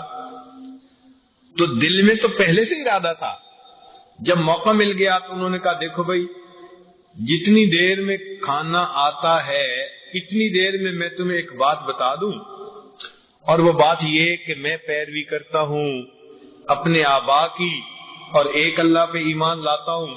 اور پھر ایک عقلی دلیل دی. کیا کہا؟ یہ کہا کہ بتاؤ ایک خدا وہ بہتر ہے یا کئی خدا بہتر ہیں؟ سبحان اللہ. قرآن مجید نے بھی یہی دلیل دی. لو کان فیہما آلہۃ الا اللہ لفسدتا، کہ اگر ایک سے زیادہ خدا ہوتے تو فساد ہوتا کائنات میں. تو یہ عقلی دلیل ان کے دلوں میں بیٹھ گئی، اور ساتھ ان کو یہ بھی بتا دیا کہ دیکھو مجھے اللہ نے علم دیا، علمنی ربی. تو گویا علم کی بات سن کر ان کا نبوت پہ ایمان، اور توحید کی بات سن کر ان کا توحید پر ایمان. تو اس طرح وہ دونوں ایمان والے ہو گئے. تو دیکھو تھوڑے وقت میں کیسے ایک اللہ کے پیارے نبی صلی اللہ علیہ وسلم نے ان کو جسمانی غذا کے آنے سے پہلے روحانی غذا عطا فرما دی. اس لیے کہتے ہیں ادعو الی سبیل ربک بالحکمت والموعظۃ الحسنہ. یہ حکمت تھی. کتنے اچھے انداز سے انہوں نے اس وقت بات کی جب ان لوگوں کے کان بات سننے کے لیے متوجہ ہو چکے تھے. ایک نقطے کی بات اور بھی سمجھ لیجئے کہ سیدنا صدیق اکبر عنہ کو اللہ رب العزت نے قرآن مجید میں ایک عزت سے ایسا نوازا کہ نبی علیہ السلام نے فرمایا اذ یقول لصاحبہ لا تحزن ان اللہ معنا. تو اس پر بعض لوگ جن کو صحابہ سے دلوں کے اندر کجی ہوتی ہے وہ کہتے ہیں جی کہ یہ جو صاحب کا لفظ استعمال ہوا یہ تو کوئی بڑی بات نہیں ہے. وہ دیکھو کافر تھے اور یوسف علیہ السلام کے ساتھ تھے، ان کے لیے بھی کہا یا صاحب السجن. تو طلباء نقطے کو سمجھے کہ فرق کیا ہے. یوسف علیہ السلام نے ان کو یہ نہیں کہا اے میرے صاحبو، بلکہ فرمایا یا صاحب السجن، میرے جیل کے ساتھیو. اور یہاں نبی علیہ السلام کی مبارک زبان سے کیا نکل رہا ہے؟ اذ یقول لصاحبہ، اللہ فرماتے ہیں کہ وہ میرے حبیب کے صاحب. تو معلوم ہوا کہ یہ جو صحبت کا اعزاز ہے یہ اللہ کی طرف سے ایک انعام ہے ان کو.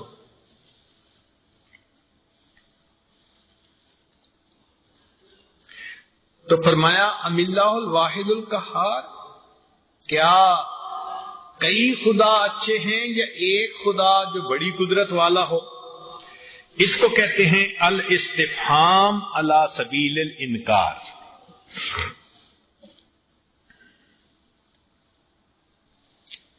تو دائی کو چاہیے کہ وہ بھی موقع کی تلاش میں رہے. ہمارے حضرت رحمت اللہ علیہ جب اجازت خلافت دیتے تھے تو کئی مرتبہ خلفاء کو یہی آیتیں پڑھ کر نصیحت فرماتے تھے کہ دیکھو یوسف علیہ السلام نے اس تھوڑے سے وقت کو بھی یوٹیلائز کیا کہ جتنی دیر میں کھانا آتا ہے میں تمہیں اللہ کی بات سناتا ہوں. تو حضرت فرماتے تھے کہ خلفاء کو بھی چاہیے کہ اتنا تھوڑا سا بھی اگر وقت ہو تو بھی لوگوں سے اللہ کے دین کی بات کر لیا کرے. جہاں جاتے ہیں ہم تیرا فسانہ چھیڑ دیتے ہیں.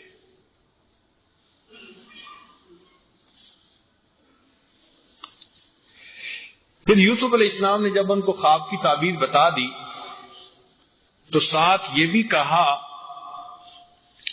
قضی الامر الذی فیہ تستفتیان، جس بارے میں تم پوچھتے تھے وہ اسی طرح مقدر ہو چکا. تو یہاں سے ایک مسئلہ سامنے آیا کہ جب انسان کوئی خواب دیکھے پھر کسی سے تعبیر پوچھے تو تعبیر بتانے والا جو کہہ دے گا اس کی تعبیر اللہ ویسے ہی بنا دیں گے. اس لیے خواب ہر بندے سے اس کی تعبیر نہیں پوچھنی چاہیے. آج کل دیکھا یہ گیا ہے کہ لوگ ہر کسی سے خواب کی تعبیر پوچھتے پھرتے ہیں. ذرا اس کی بھی تفصیل سن لیں. امام جعفر صادق رحمت اللہ علیہ فرماتے ہیں کہ 4 قسم کے لوگوں سے خواب کی تعبیر پوچھنا جائز نہیں. پہلا،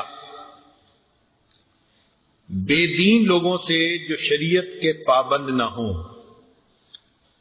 کیونکہ جو بے دین انسان ہے اس کی بات میں خیر و برکت ہی نہیں ہوتی. تو جو بندہ بے نمازی ہے، جو بندہ فاسق و فاجر اعلانیہ گناہ کرنے والا ہے، تو ایسے بندے کے سامنے اپنا خواب بیان نہیں کرنا چاہیے. تعبیر اس سے خواب کی نہیں پوچھنی چاہیے. دوسری بات، عورتوں سے کس لیے کہ عورت از خود خواب کی تعبیر اگر دے گی تو ناقص العقل ہونے کی وجہ سے فیصلہ ٹھیک نہیں کر پائے گی. ہاں اگر وہ عالمہ ہے اور اس نے خواب کی تعبیر کہیں پڑھی ہوئی ہے یا سنی ہوئی ہے تو سبق سنانے کی نیت سے وہ اس خواب کی تعبیر سنا سکتی ہے. نئے خواب کی تعبیر اپنی عقل سمجھ سے دینا اس کو عورتوں کو منع کر دیا گیا کیونکہ یہ فتویٰ کی مانند ہوتا ہے. تستفتیان کا لفظ بتا رہا ہے. خواب کی تعبیر فتوے کی مانند ہے، اور جیسے فتویٰ ہر کسی سے نہیں پوچھتے ویسے آج کل کے زمانے میں تو داڑھی منڈے بھی ٹی وی پہ آ کے فتوے دے رہے ہوتے ہیں، اور کئی لوگ تو ماشاءاللہ انٹرنیٹ سے فتوے پوچھ رہے ہوتے ہیں. امام گوگل سے فتوے پوچھتے ہیں.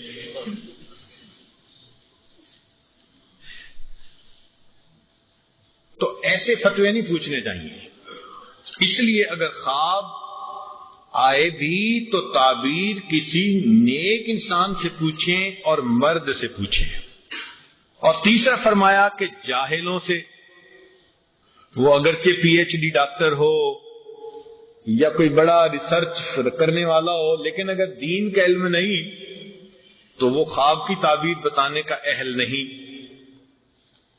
اور چوتھی بات کہ اپنے دشمنوں سے خواب کی تعبیر نہیں پوچھنی چاہیے یا حاسدین سے، اس لیے کہ اگر اس حاسد نے کوئی تعبیر الٹی کر دی تو پھر ویسا ہی ہو جائے گا،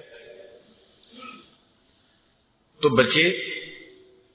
اب اس بارے میں نبی علیہ الصلوۃ والسلام نے کیا خوبصورت تعلیم دی، قربان جائیں اللہ کے حبیب صلی اللہ علیہ وسلم پر۔ ہر جگہ جہاں بندہ اٹکتا ہے اللہ کے حبیب اس کی کشتی کو کنارے لگاتے ہیں۔ فرمایا، حدیث پاک سنیے، من رآ رویا، جو شخص خواب دیکھے، فلا یقصها الا علی حبیب او لبیب، اس کو چاہیے کہ وہ اس خواب کو بیان کرے یا تو حبیب کے سامنے یعنی اپنے دوست کے سامنے، او لبیب یا پھر عقل مند بندے کے سامنے۔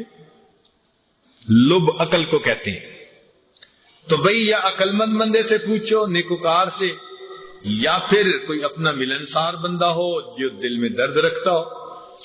تو خواب دو بندوں سے بیان کرنا چاہیے، حبیب سے یا پھر لبیب سے، تاکہ وہ تعبیر دیں۔ ہاں، تعبیر جب کسی نے دے دی، اب اگر کوئی سنانے کی ضرورت پیش آئی تو اب سنانے میں حرج نہیں ہوتا۔ کوئی ضرورت پیش آ گئی تو تعبیر تو دینے والا دے چکا نا، اب اس کے بعد اگر کسی کو گھر میں بتانا ہے یا کسی کو انفارم کرنا ہے تو پھر اس میں رکاوٹ نہیں ہے۔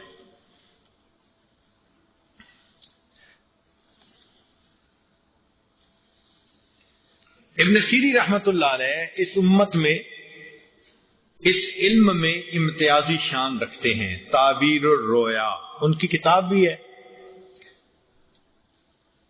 وہ تعبیر ایسی دیا کرتے تھے کہ انسان حیران ہوتا تھا۔ چنانچہ ایک مرتبہ ان کے پاس ایک بندہ آیا، حضرت میں نے ایک آدمی کو اذان دیتے سنا ہے خواب میں، اور میں حج کرے گا۔ ایک بندہ آیا، حضرت خواب میں ایک آدمی کو اذان دیتے سنا ہے، پھر میں تیرے ہاتھ کٹیں گے۔ شاگردوں نے کہا کہ حضرت اس نے بھی اذان سنی، اس نے بھی اذان سنی۔ تو فرمایا کہ پہلے نے جو اذان سنی تو پہلے بندے میں نیکی کے اثرات تھے، میں نے قرآن پر نظر دوڑائی تو مجھے قرآن کی آیت سامنے آئی، سم کے وَأَذِّن فِي النَّاسِ بِالْحَجِّ۔ ابراہیم علیہ السلام کو اللہ فرماتے ہیں کہ حج کے لیے لوگوں میں اعلان کر دو، تو میں نے کہا کہ اس کو اللہ حج کی توفیق۔ دوسرے بندے نے جو اذان دیتے دیکھا تو میں نے اس کے حال پر نظر کی تو وہ بے عمل تھا، تو قرآن کی آیت سامنے آئی، ثم اذن مؤذن ایتھا العیر انکم لسارقون، تو میں نے کہا تمہارے ہاتھ کٹیں۔ ایک بندہ آیا، حضرت خواب میں آگ دیکھی، فرمایا مال ملے گا۔ دوسرے نے کہا حضرت خواب میں آگ دیکھی، فرمایا پریشانی آئے گی، ذلت ملے گی۔ شاگردوں نے پوچھا کہ یہ کیا مسئلہ؟ تو فرمایا کہ پہلے نے آگ دیکھی تھی سردی کے موسم میں، اور سردی کے موسم میں آگ راحت دیتی ہے، اور دوسرے نے آگ دیکھی گرمی کے موسم میں، اور گرمی کے موسم میں آگ انسان کو تکلیف پہنچاتی ہے، تو میں نے ویسے ہی ان کی تعبیر دے دی۔ اب بتائیں اتنی باریکیاں کون جانتا ہے؟ چنانچہ ابن سیری رحمت اللہ علیہ کے پاس ایک بندہ آیا، حضرت میں نے ایک کبوتر کو دیکھا ہے، وہ موتیے کے پھول بہت سارے اٹھا رہا ہے۔ سر پکڑ کے بیٹھ گئے، فرمانے لگے کہ معلوم ہوتا ہے اس سال میں بہت سارے علماء کی وفات ہوگی، اور ایسا ہی ہوا کہ اس ایک سال میں کئی علماء اس دنیا سے پردہ کر کے چلے گئے۔ تو انہوں نے موتیے کے پھول کو علماء سے تشبیہ دی، اور ملک الموت ایک کبوتر کی طرح ان موتیے کے پھولوں کو چن رہے ہیں۔ تو خواب تو ہوتے ہیں مگر تعبیر، سبحان اللہ۔ سیدہ صفیہ رضی اللہ تعالی عنہا جو بعد میں ام المومنین بنی، وہ یہودیہ تھی، ان کے خاوند کا نام تھا سلام بن مشکم. تو انہوں نے ایک رات خواب دیکھا کہ چاند میری گود میں آ گیا ہے. تو اٹھ بیٹھی اور خاوند کو بتایا کہ میں نے دیکھا ہے کہ چاند میری گود میں آ گیا. اس نے زور کا تھپڑ لگایا. اس نے کہا اچھا تو مسلمانوں کے سردار کے ساتھ شادی کرنے کی خواہش رکھتی ہے؟ اتنا تھپڑ کے چہرے پہ اس کا نشان پڑ گیا. اتنا زور کا تھپڑ تھا. اللہ کی شان کہ مسلمانوں نے محاصرہ کیا ہوا تھا خیبر کا، اور اس کا خاوند بھی قتل ہوا، اور پھر وہ بھی گرفتار ہوئی، اور بالآخر نبی علیہ السلام نے ان سے نکاح فرما لیا. جب وہ نبی علیہ السلام کے پاس آئی تو آپ صلی اللہ علیہ وسلم نے پوچھا کہ صفیہ یہ نشان چہرے پہ کیسا؟ تو انہوں نے بات سنائی کہ میں نے خواب دیکھا. خاوند کو بتایا، اس نے زور کا تھپڑ مارا. چہرے پہ آج تک نشان باقی ہے. اور اس کی تعبیر یہ تھی کہ ان کو اللہ رب العزت ایک عظیم ہستی کے ساتھ نکاح کی توفیق عطا فرمائیں گے. تو انہوں نے چاند کو اپنی گود میں دیکھا. واقعی عرب کا چاند گود میں آ گیا ان کے. تو خواب ایسے ہوتے ہیں. اب وقت کی بات سن لیجیے. ابن سیرین رحمۃ اللہ علیہ فرماتے ہیں کہ رات کے جس حصے میں خواب دیکھا جائے اس سے وقت کا بھی اندازہ ہوتا ہے. عشاء کے بعد خواب دیکھا تو پورے ہونے میں 10 سال لگیں گے، اور آدھی رات میں دیکھا تو 5 سال لگیں گے، اور اگر سحری کے وقت دیکھا تو چند مہینوں میں پورا ہو جائے گا. تو ان کے نزدیک فجر کا وقت جب شروع ہوتا ہے وہ خواب کے پورے ہونے کی لمٹ ہوتی ہے. جتنا فجر کے قریب خواب دیکھیں گے اتنا جلدی وہ پورا ہوگا، اور اگر شروع رات میں دیکھیں گے تو لمبا عرصہ ویٹ کرنا پڑے گا.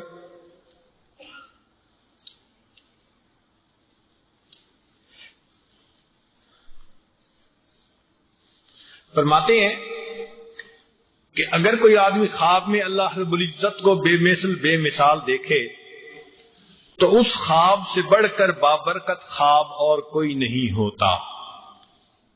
چنانچہ اس امت میں اللہ تعالیٰ نے اولیاء کے لیے یہ نعمت سلامت رکھی ہے کہ وہ خواب میں اللہ کا دیدار کر سکتے ہیں. منامی معراج ان کو نصیب ہو سکتی ہے. امام اعظم ابو حنیفہ رحمۃ اللہ علیہ نے اپنی زندگی میں 100 مرتبہ اللہ رب العزت کو خواب میں دیکھا.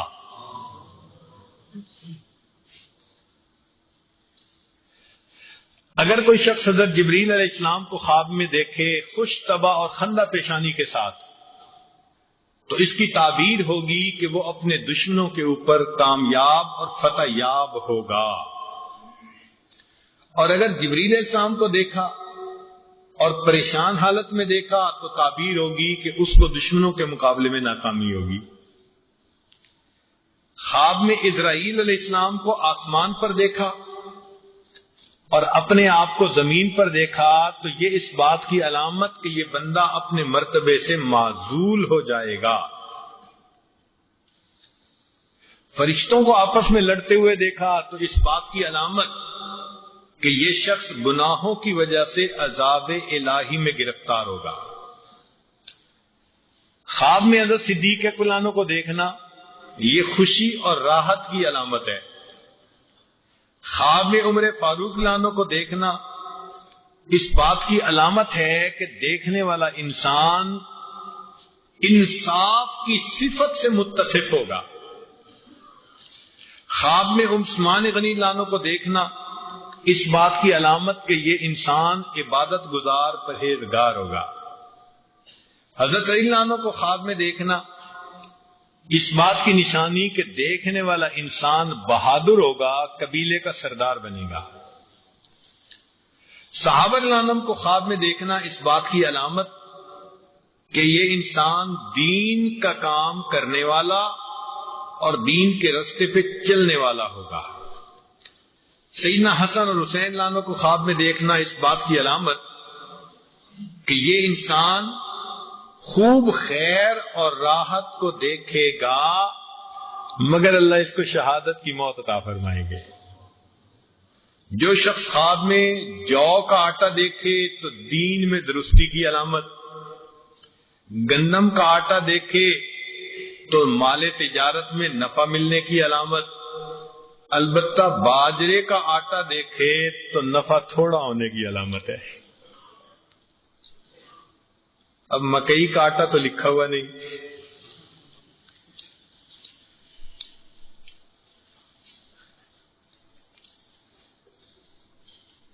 چنانچہ فرمایا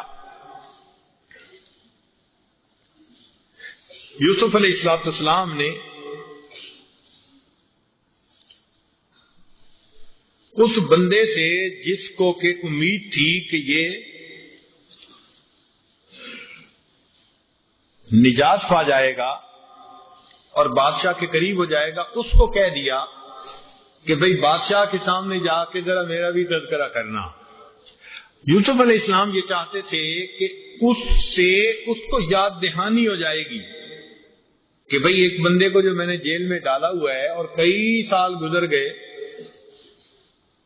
تو میں نے اس کا پتہ بھی نہیں کیا۔ اللہ کی شان دیکھیں کہ وہ جب بندہ گیا تو شیطان نے اس کو یہ بات ہی بھلا دی۔ اصل میں وقت پورا نہیں ہوا تھا۔ اللہ تعالیٰ کے ہاں ہر چیز کا ایک وقت متعین ہوتا ہے، تو ان کو بضع سنین، کئی سال، یہ بضع سنین 2 سے لے کے 9 10 تک، تو کچھ حضرات 5 سال کہتے ہیں، زیادہ 9 سال کہتے ہیں کہ ان کو 9 سال اور رہنا پڑ گیا۔ اور بعض نے فرمایا کہ اگر وہ بندے کو اگر کہنے کی بجائے اللہ سے فریاد کرتے تو اللہ تعالیٰ جلدی نجات کا ذریعہ بنا دیتے۔ وہ حضرات فرماتے ہیں کہ حسنات الابرار سیئات المقربین، کہ جو قرب کے مقام میں ہوتے ہیں پھر اللہ تعالیٰ یہ بھی نہیں چاہتے کہ یہ میرے سوا کسی اور کے سامنے اپنا حال سنائیں، ان کو چاہیے یہ میرے ہی سامنے حال سنائیں، میں ہی ان کی بات کو سنوں۔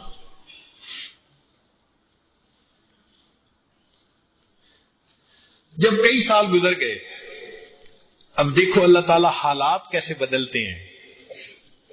بادشاہ نے خواب دیکھا اور بادشاہ کا خواب اور بھی زیادہ عجیب اور کمپلیکیٹڈ تھا۔ چنانچہ بادشاہ نے اٹھ کے لوگوں کو کہا، ذرا توجہ فرمائیے، وقال الملک انی ارا 7 بقرات سمان یاکلہن 7 عجاف و7 سنبلات خضر و اخر یابسات۔ بادشاہ نے 7 پتلی گائیں دیکھی، 7 موٹی گایوں کو کھا رہی ہیں، اور 7 خشک بالیں دیکھی، یہ جو بیل چڑھتی ہے نا، بیلیں دیکھی، وہ جو تازہ بیلیں ہیں ان کے اوپر لپٹ رہی ہیں۔ اس نے کہا بھئی یہ عجیب، مجھے اس کی تعبیر بتاؤ۔ جو بادشاہ کے سامنے بیٹھے ہوئے لوگ تھے تو انہوں نے پہلے تو ٹالنے کی کوشش کی۔ جب بادشاہ نے کہا نا یا ایھا الملأ افتونی فی رؤیای ان کنتم للرؤیا تعبرون، کہ تم اس خواب کی تعبیر دے سکتے ہو تو خواب کے بارے میں مجھے جواب دو۔ قالوا اضغاث احلام، وہ کہنے لگے ایسے ہی پریشان خیال ہے۔ انسان کو کئی مرتبہ تھکاوٹ کی وجہ سے، ذہنی تھکاوٹ کی وجہ سے ایسے اوٹ پٹانگ خواب بھی آ جاتے ہیں، بے مقصد بے معنی ہوتے ہیں۔ تو انہوں نے کہا کہ یہ تو ایسے ہی خواب ہوتے ہیں، وما نحن بتاویل الاحلام بعالمین، اور ہم لوگ خوابوں کی تعبیر کا علم بھی نہیں رکھتے۔ اب جب بادشاہ سے پوچھا تو جو بندہ پانی پلانے والا تھا اس کو یاد آیا کہ ہاں جیل میں ایک شخصیت نے ہمارے خوابوں کی تعبیر دی تھی اور خواب بالکل سچ تھا، تو کیوں نہ میں اس سے جا کے خواب کی تعبیر پوچھوں۔ لہذا وقال الذی نجا منہما وادکر بعد امۃ، اور ان دو قیدیوں میں سے جو رہا ہو گیا تھا اس نے کہا اور مدت کے بعد اس کو خیال آیا، انا انبئکم بتاویلہ فارسلون، کہ میں آپ کو خواب کی تعبیر بتا دیتا ہوں، مجھے اگر آپ بھیجیں، جانے کی اجازت دے دیں۔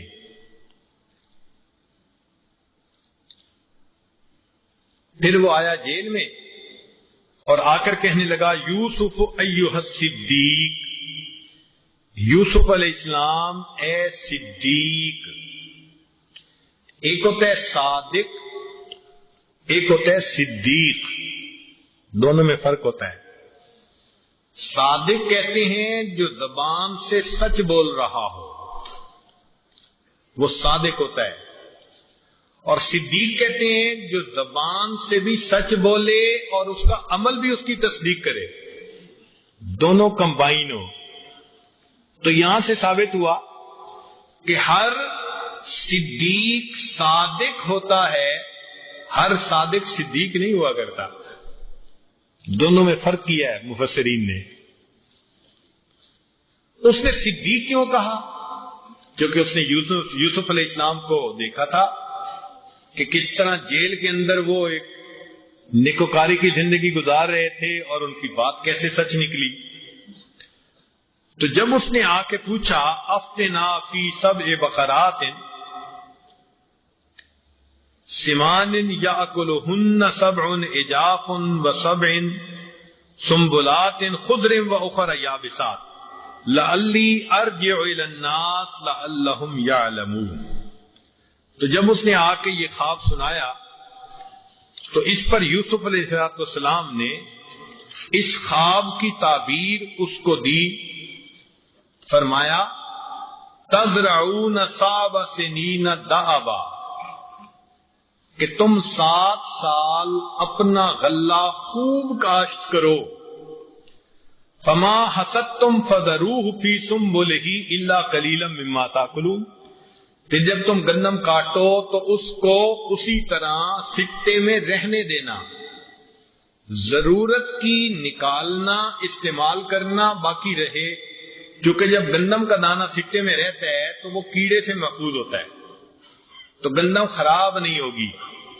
تو یہ یوسف علیہ السلام کی سلامت فہم تھی کہ انہوں نے سمجھ لیا کہ جب گندم کو رکھنا ہے اگر نکال کے رکھیں گے تو خراب ہو جائے گی، لہذا انہوں نے کہا کہ گندم کو 7 سال خوب کاشت کرو، کاٹو، سٹور کر لو، مگر سکتے سے نکالو نہیں، اتنی نکالو جو ضرورت کی ہو۔ ثم یاتی من بعد ذلک سبع شداد، پھر 7 سال قحط کے آئیں گے، یاکلن ما قدمتم لہن الا قلیلا مما تحسنون، پھر اس ذخیرہ کو جو تم نے بچا کے رکھا ہوگا ان 7 سالوں میں تم کھا لو گے، تھوڑا سا البتہ بچے گا۔ ثم یاتی من بعد ذلک عام، پھر اس کے بعد 1 سال آئے گا، فیہ یغاث الناس، خوب بارش ہوگی، وفیہ یعصرون، اور لوگ خوب شیرہ نچوڑیں گے۔ یہ سیدنا یوسف علیہ السلام نے خواب کی تعبیر بتائی۔ اب نقطہ سمجھنے والا یہ ہے کہ پہلی بات کہ جب وہ بندہ گیا اور اس نے یوسف علیہ السلام کو کہا کہ خواب کی تعبیر بتائیں، تو یوسف علیہ السلام نے شکوہ تو نہیں نہ کیا، تو بھول ہی گیا تھا، میں نے تجھے پیغام دیا تھا، اب ضرورت پڑی تو میں یاد آیا، نہیں۔ علماء کو چاہیے کہ اگر کوئی شاگرد یا مسئلہ پوچھنے والا کسی بات کو بھول جائے یا نہ کر پائے تو علم دینے میں ان کو رکاوٹ نہ ڈالے۔ یوسف علیہ السلام نے تو تعبیر فوراً بتا دی نا، مشروط تو نہیں نہ کی کہ تو نے یہ کام نہیں کیا میں نہیں تجھے تعبیر بتاتا، نہیں۔ علم مجانن ملتا ہے، مجانن دیا جاتا ہے، اس کو مشروط نہیں کیا جاتا کہ جو خدمت کرے گا اس کو تو سبق اچھا پڑھائیں گے، جو نہیں کرے گا اس کو نہیں پڑھائیں گے۔ یا پھر صوفی صاحب جو ہدیے دے گا سبق بڑھائیں گے، اور جو نہیں دے گا اس کا سبق نہیں بڑھائیں گے. یہ کوئی رشوت تھوڑی ہے، یہ تو علم ہے اللہ رب العزت نے دیا. اور علم کی شان دیکھیے کہ اللہ رب العزت نے اس علم کی وجہ سے جو خواب کی تعبیر کا تھا، یوسف علیہ السلام کو تخت پہ بٹھایا. تو اگر خوابوں کی تعبیر سے دنیا کا تخت مل سکتا ہے تو اللہ رب العزت کی معرفت کے علم سے ہمیں آخرت کا تخت کیوں نہیں مل سکتا؟ اللہ رب العزت سے یہ نعمت مانگنی چاہیے. چنانچہ جب بادشاہ کو یہ تعبیر ملی تو بادشاہ بھی حیران کہ بھئی یہ تعبیر اتنی اچھی کس نے دی. یہاں سوال پیدا ہوتا ہے کہ انہوں نے یہ کیسے نکال لیا 7 سال اچھے ہوں گے، 7 سال قحط کے ہوں گے، پھر 15ویں سال بارش ہوگی. تو یوسف علیہ السلام نے ایک تو یہ کہ جانور دیکھے اور پھر اس کے ساتھ کچھ بالی دیکھی، شربز دیکھی، تو زراعت بھی دیکھی اور جانور بھی دیکھے. تو اب ان دونوں کے کمزور ہونے سے انہوں نے نتیجہ نکالا کہ بارش نہیں ہوگی. جب بارش نہیں ہوتی تو کھیتی نہیں ہوتی، کھیتی نہیں ہوتی تو جانور کمزور ہوتے ہیں. تو قحط کا اندازہ تو انہوں نے اس سے لگایا کہ 7 سال قحط کے ہوں گے، مگر پھر 7 موٹی گائیں بھی دیکھی اور 7 دوسری ٹہنیاں بھی دیکھی، تو سمجھ گئے کہ 7 سال اچھے ہوں گے. تو جب 7 اور 7 14 گزر جائیں گے تو خواب تو یہیں تک تھا. پھر انہوں نے اپنی جو خدا نے ان کو بصیرت دی تھی، علم دیا تھا، اس سے یہ پہچان لیا کہ پھر اس کے بعد 1 سال اور اچھا آئے گا جو 15واں سال ہوگا. تو اس پر انہوں نے تعبیر دی. اب جب مالک نے یا جو بادشاہ تھا اس نے سنی، وقال الملک ائتونی بہ، تو بادشاہ نے کہا کہ بھائی تعبیر دینے والا کون ہے، اسے لے آؤ میرے پاس. فلما جاء الرسول، جب وہ قاصد آپ کے پاس پہنچا یوسف علیہ السلام کے پاس، قال ارجع الی ربک، تو یوسف علیہ السلام نے کہا کہ نہیں، جاؤ اپنے بادشاہ کے پاس، فاسألہ ما بال النسوۃ اللتی قطعن ایدیہن، جا کے اس سے پوچھو ان عورتوں کا حال کیا ہوا جنہوں نے ہاتھ کاٹے تھے. 2 نقطے. ایک تو علماء صلحاء کو چاہیے اگر ان کے اوپر کہیں تہمت لگتی ہو تو اس کو کلیریفائی کرنا ضروری ہوتا ہے، چونکہ یوسف علیہ السلام باہر نہیں گئے، فرمایا پہلے بتاؤ کہ ان کا کیا حال. اور دوسرا نقطہ کہ یوسف علیہ السلام نے زلیخا کا نام نہیں لیا کہ زلیخا سے پوچھو کہ کس نے گناہ کے لیے بلایا تھا، عورتوں کا نام لیا، نسوہ کا نام لیا. کس لیے؟ مفسرین نے لکھا کہ اگرچہ زلیخا نے گناہ کی دعوت دی تھی، پالا تو اسی نے تھا، محسنہ تو وہی تھی، اس کے احسان کے بدلے کی وجہ سے اس کا نام لینا گوارا نہیں فرمایا. تو محسنہ ہو کافرہ ہو اس کا بھی احسان کا بدلہ دیا. ہم لوگ ایمان والوں کو ان کے احسان کا بدلہ نہیں دے پاتے.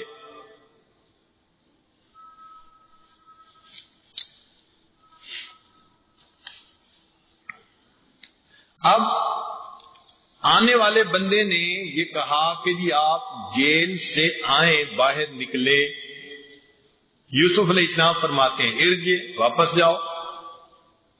حدیث مبارکہ میں ہے کہ نبی علیہ السلام نے فرمایا رحم اللہ اخی یوسف، اللہ تعالیٰ بھائی یوسف پر رحم فرمائے.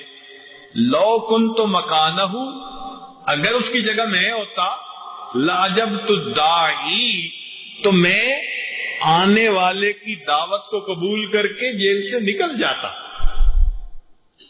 یوسف علیہ السلام کا صبر دیکھیے. اب جب بادشاہ سے یہ بات پوچھی گئی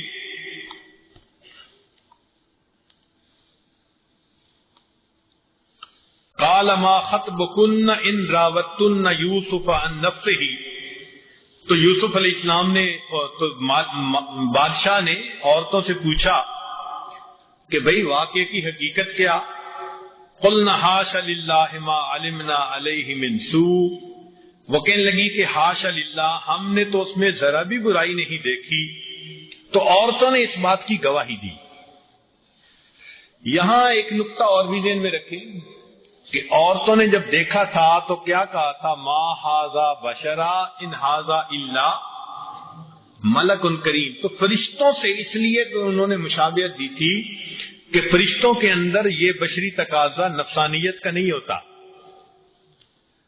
تو مفسرین نے لکھا کہ فرشتوں کے ساتھ تشبیہ دینے کا اصل مقصد تھا کہ یہ جو زلیخا کی بات چل پڑی ہے اس کے اندر ہمیں وہ چیز نظر نہیں آتی، اس کے اندر تو وہ کرامت ہے جو اللہ نے فرشتوں کو عطا فرمائی ہوئی ہے، یہ نفسی اور بشری تقاضوں والا بندہ نہیں ہے، اس لیے انہوں نے فرشتوں سے تشبیہ دی تھی۔ چنانچہ اب جب بادشاہ نے پوچھا تو عورتوں نے بات واضح کر دی۔ قالت امرأۃ العزیز، عزیز کی بیوی کہنے لگی الآن حصحص الحق، کہ اب تو بات کھل گئی، انا راودتہ عن نفسہ، میں نے یوسف کو اپنی طرف مائل کیا تھا، وَإِنَّهُ لَمِنَ الصَّادِقِينَ، اور وہ تو سچا ہے۔ اب دیکھیں کہ وہ زلیخا جو پہلے تو کہہ رہی تھی کہ کیا ہونا چاہیے اس کا سزا جو تمہارے اہل خانہ سے بدکاری کرے، تو شروع میں تو اس نے اپنی بات نہیں مانی، اب اتنے سالوں کے گزرنے کے بعد اب آ کر وہ بات مان رہی ہے۔ تو دو سٹیٹمنٹ ڈیفرنٹ کیوں ہیں کہ پہلے یہ کہا کہ اس نے اہل خانہ کے ساتھ برائی کا ارادہ کیا، جیل میں بھیجو، سزا دو، اتنے سال جب گزر گئے اب کہتی ہے کہ ہاں میں نے یہ کہا تھا۔ تو مفسرین نے لکھا کہ محبت جب کچی ہوتی ہے تو انسان دوسرے کے سر پہ بوجھ ڈالتا ہے، اور جب محبت راسخ ہو جاتی ہے پھر انجام کا ڈر نہیں ہوتا، پھر سارا اپنے سر پہ بوجھ اٹھا لیا کرتا ہے۔ اب اس کی محبت تام ہو چکی تھی یوسف علیہ السلام کے بارے میں، تو اب اس نے کہہ دیا نتیجہ جو بھی نکلے گا میری ذلت ہوگی، بدنامی ہوگی، خاوند مجھ سے ناراض ہوگا، بات میں سچی کرتی ہوں کہ ہاں میں نے یوسف سے محبت کی اور میں نے ہی اس کو اپنی طرف مائل کیا۔ اللہ کتنا کریم ہے، جس نے الزام لگایا تھا اسی کی زبان سے اللہ پاک دامنی کی گواہیاں بھی دلوا دیتا ہے۔ یہ اللہ رب العزت کے ہاں ایک عجیب معاملہ ہے کہ جو ذریعہ مشکل کا بنتا ہے، انسان اگر پکا رہے تو وہی ذریعہ انسان کی خوشی کا بنتا ہے۔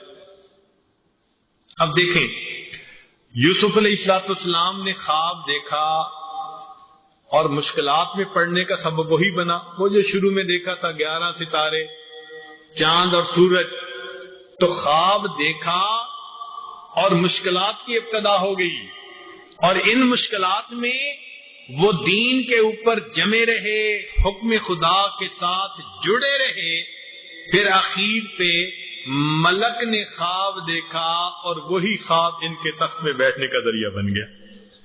خواب ہی مشکل میں پڑنے کا ذریعہ بنا، اللہ نے خواب ہی کو تخت پہ بیٹھنے کا ذریعہ بنا دیا۔ سبحان اللہ، اللہ کی شان بہت بڑی ہے۔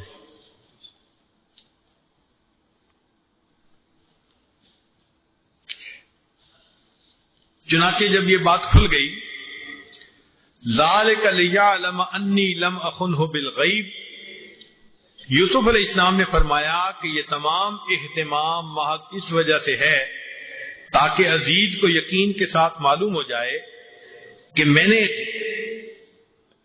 اس کی غیابت میں کوئی خیانت نہیں کی، وَأَنَّ اللَّهَ لَا يَهْدِي كَيْدَ الْخَائِنِينَ، اور اللہ تعالی خائن لوگوں کے مکر کو، خیانت کو چلنے کو ہدایت ہی نہیں دیتے، اس کو ہدایت نہیں دیتے۔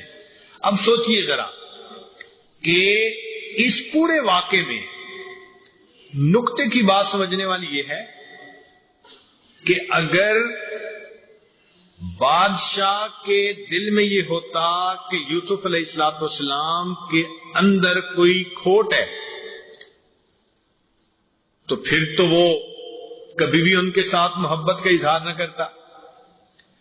اب جیل میں جانے سے، عورتوں کے کہہ دینے سے کہ ہم نے بلایا برائی کی طرف، ہم نے برایا، تو بادشاہ کا ذہن صاف ہو گیا۔ تو جب بادشاہ کا ذہن صاف ہو گیا کہ یہ بندہ امانت میں خیانت کرنے والا نہیں، تو ٹرننگ پوائنٹ یہاں سمجھنے والا یہ ہے کہ بادشاہ اس وقت عمر میں بھی کافی ہو چکا تھا اور وہ چاہتا تھا کہ میرے کام کو کوئی سنبھالے، میں اب ان جھمیلوں سے نمٹنے کے قابل نہیں رہا عمر زیادہ ہونے کی وجہ سے۔ جوان خون چاہیے جو پورے ملک کے معاملے کو سنبھالے اور اس کام کو دیکھے۔ اس کے لیے اس کو کسی ایسے بندے کی ضرورت تھی جو بددیانت نہ ہو۔ اب ضرورت تو اس کو یہ تھی، اور ادھر اللہ نے حال کیا بنا دیا کہ یوسف علیہ السلام جیل سے آئے اور ان کی امانت کی عورتوں نے گواہی دے دی۔ تو بادشاہ کے دل میں یہ بات بیٹھ گئی کہ جس شخص نے میری عدم موجودگی میں میری عزت اور آبرو کی امانت میں خیانت نہیں کی، جو اتنا سچا ہے، اب اگر میں خزانے بھی اس کے حوالے کر دوں گا تو میری امانت میں یہ ہرگز خیانت نہیں کرے گا۔ چنانچہ بادشاہ نے کہا اس کو، اس وقت جو ہے یوسف علیہ السلام بات فرما رہے تھے، مگر آپ نے ساتھ فرمایا وما ابرئ نفسی ان النفس لامارۃ بالسوء الا ما رحم ربی، میں اپنے نفس کو بری نہیں بتلاتا، نفس تو بری ہی بات بتلاتا ہے بجز اس کے جس پر میرا رب رحم کرے۔ بلا شبہ ان ربی غفور الرحیم، میرا رب بڑی مغفرت والا، بڑی رحمت والا ہے۔ وقال الملک اتونی بہ استخلصہ نفسی۔ اب جب بات کھل گئی تو دیکھو بادشاہ نے فوراً ڈیسیژن لے لیا، کیا کہا کہ ان کو میرے پاس لاؤ، میں ان کو اپنے لیے خاص رکھوں گا۔ فلما کلمہ، جب بادشاہ نے اس سے بات کی، قال انک اليوم لدینا مکین امین، تو بادشاہ نے کہا کہ تم ہمارے نزدیک آج بڑے معزز اور معتبر ہو۔ کیوں کہ تم نے میری آبرو میں اگر خیانت نہیں کی تو یقیناً تم اب میرے دوسرے خزانوں میں بھی اگر تم کو میں انچارج بنا دوں تو تم خیانت نہیں کرو گے۔ قال اجعلنی علی خزائن الارض، یوسف علیہ السلام نے فرمایا کہ ہاں مجھے اپنے خزانوں کا نگران مقرر کر دو۔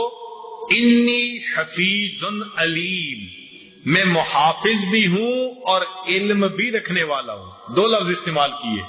حکمت کیا تھی؟ فقط محافظ ہو تو بھی کام نہیں آتا اگر عقل کی رتی نہیں اس میں، تو علیم بھی ہونا ضروری کہ سمجھدار ہو، علم رکھتا ہو، اس کی تقسیم کیسے کرنی ہے، محفوظ کیسے رکھنا ہے، نگرانی کیسے کرنی ہے۔ تو دونوں باتیں کی کہ انی حفیظ علیم، محافظ بھی ہوں، حفاظت کرنے والا، علیم بھی ہوں۔ مفسرین نے یہاں لکھا کہ یوسف علیہ السلام کے پاس دو نعمتیں تھیں، ایک حسن والی کے حسین بھی تھے اور ایک علم والی کے علیم بھی تھے۔ تو انہوں نے یہاں نہیں کہا کہ جناب مجھے خزانوں کا والی بنا دو، میں حسین امین، میں بڑا حسین ہوں اور بڑا علیم ہوں۔ نہیں، حسن کام نہیں آتا، کمال کام آتا ہے۔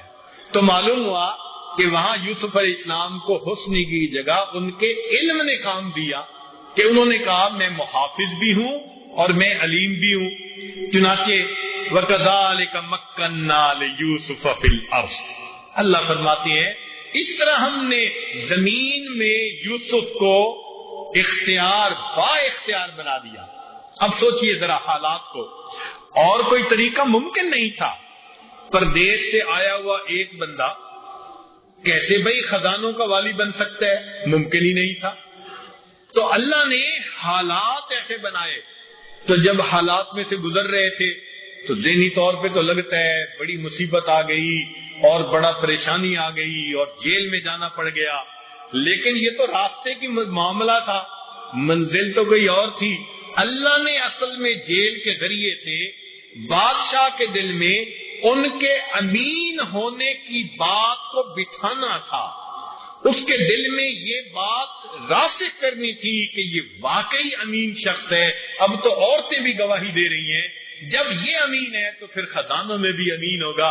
بادشاہ نے خزانے پیش کر دیے، اللہ نے ایک بچے کو جو لاوارث وہاں پہنچا تھا فرش سے اس کو اٹھایا اور اس کو اپنے خزانوں کا والی بنا دیا۔ میرا مولا کتنا کریم ہے، جو بندہ اس کے حکموں پر جمع رہتا ہے اللہ تعالیٰ اکیلا بھی ہوتا ہے تو اس کو انسانوں کا امیر بنا دیتا ہے، غریب بھی ہوتا ہے اللہ اس کو خزانوں کا والی بنا دیتا ہے۔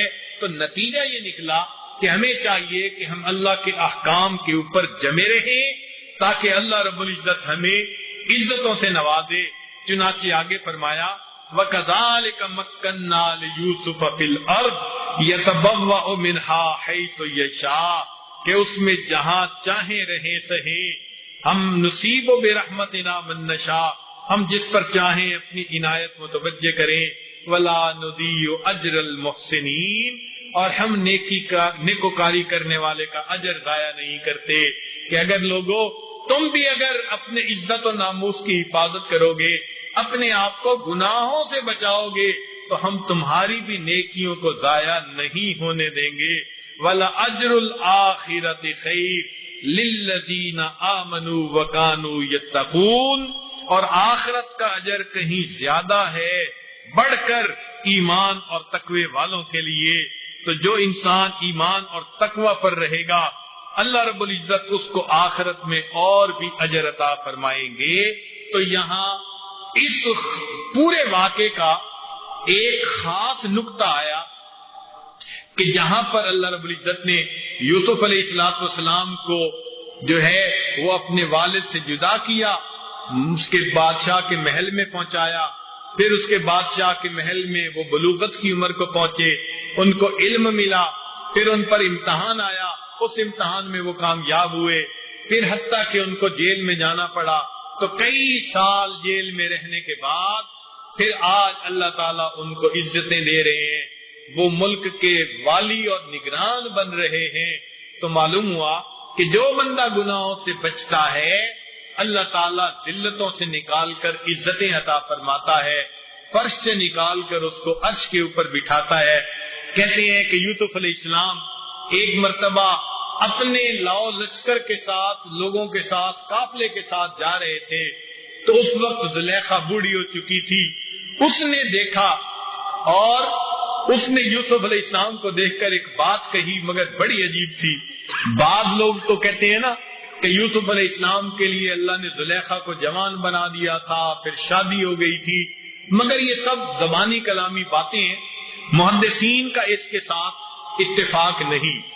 محدثین فرماتے ہیں کہ شادی نہیں ہوئی، ہاں اتنی بات ضرور ہے وَأَنَّهَا لَمَّا رَأَتْهُ فِي مَوْكِبِهِ بَكَتْ بوڑھی ہو گئی تھی زلیخا، یوسف علیہ السلام کو اپنے قافلے کے ساتھ شان و شوکت کے ساتھ جاتے ہوئے دیکھا تو زلیخا رونے لگ گئی، ثم قالت کہنے لگ گئی الحمدللہ الذی جعل الملوک عبیدا بالمعصیہ، میں سب تعریفیں اس اللہ کے لیے بیان کرتی ہوں کہ جو گناہوں کی وجہ سے بادشاہوں کو غلام بنا دیتا ہے۔ والحمدللہ الذی جعل العبید بالطاعۃ ملوکا، اور میں سب تعریفیں اس اللہ کی کرتی ہوں کہ جو اطاعت اور فرمانبرداری کے ذریعے غلاموں کو بادشاہ بنا دیتا ہے۔ آج یوسف بادشاہ بنا ہوا ہے، میں وقت کی ملکہ تھی، نافرمانی کے لیے قدم اٹھایا اور آج میں بوڑھی یہاں بھکاری بن کر کھڑی ہوں۔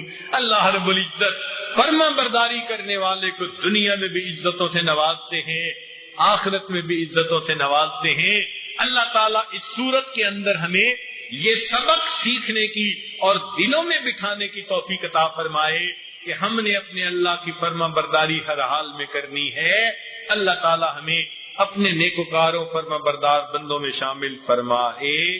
وآخر دعوانا ان الحمد للہ رب العالمین۔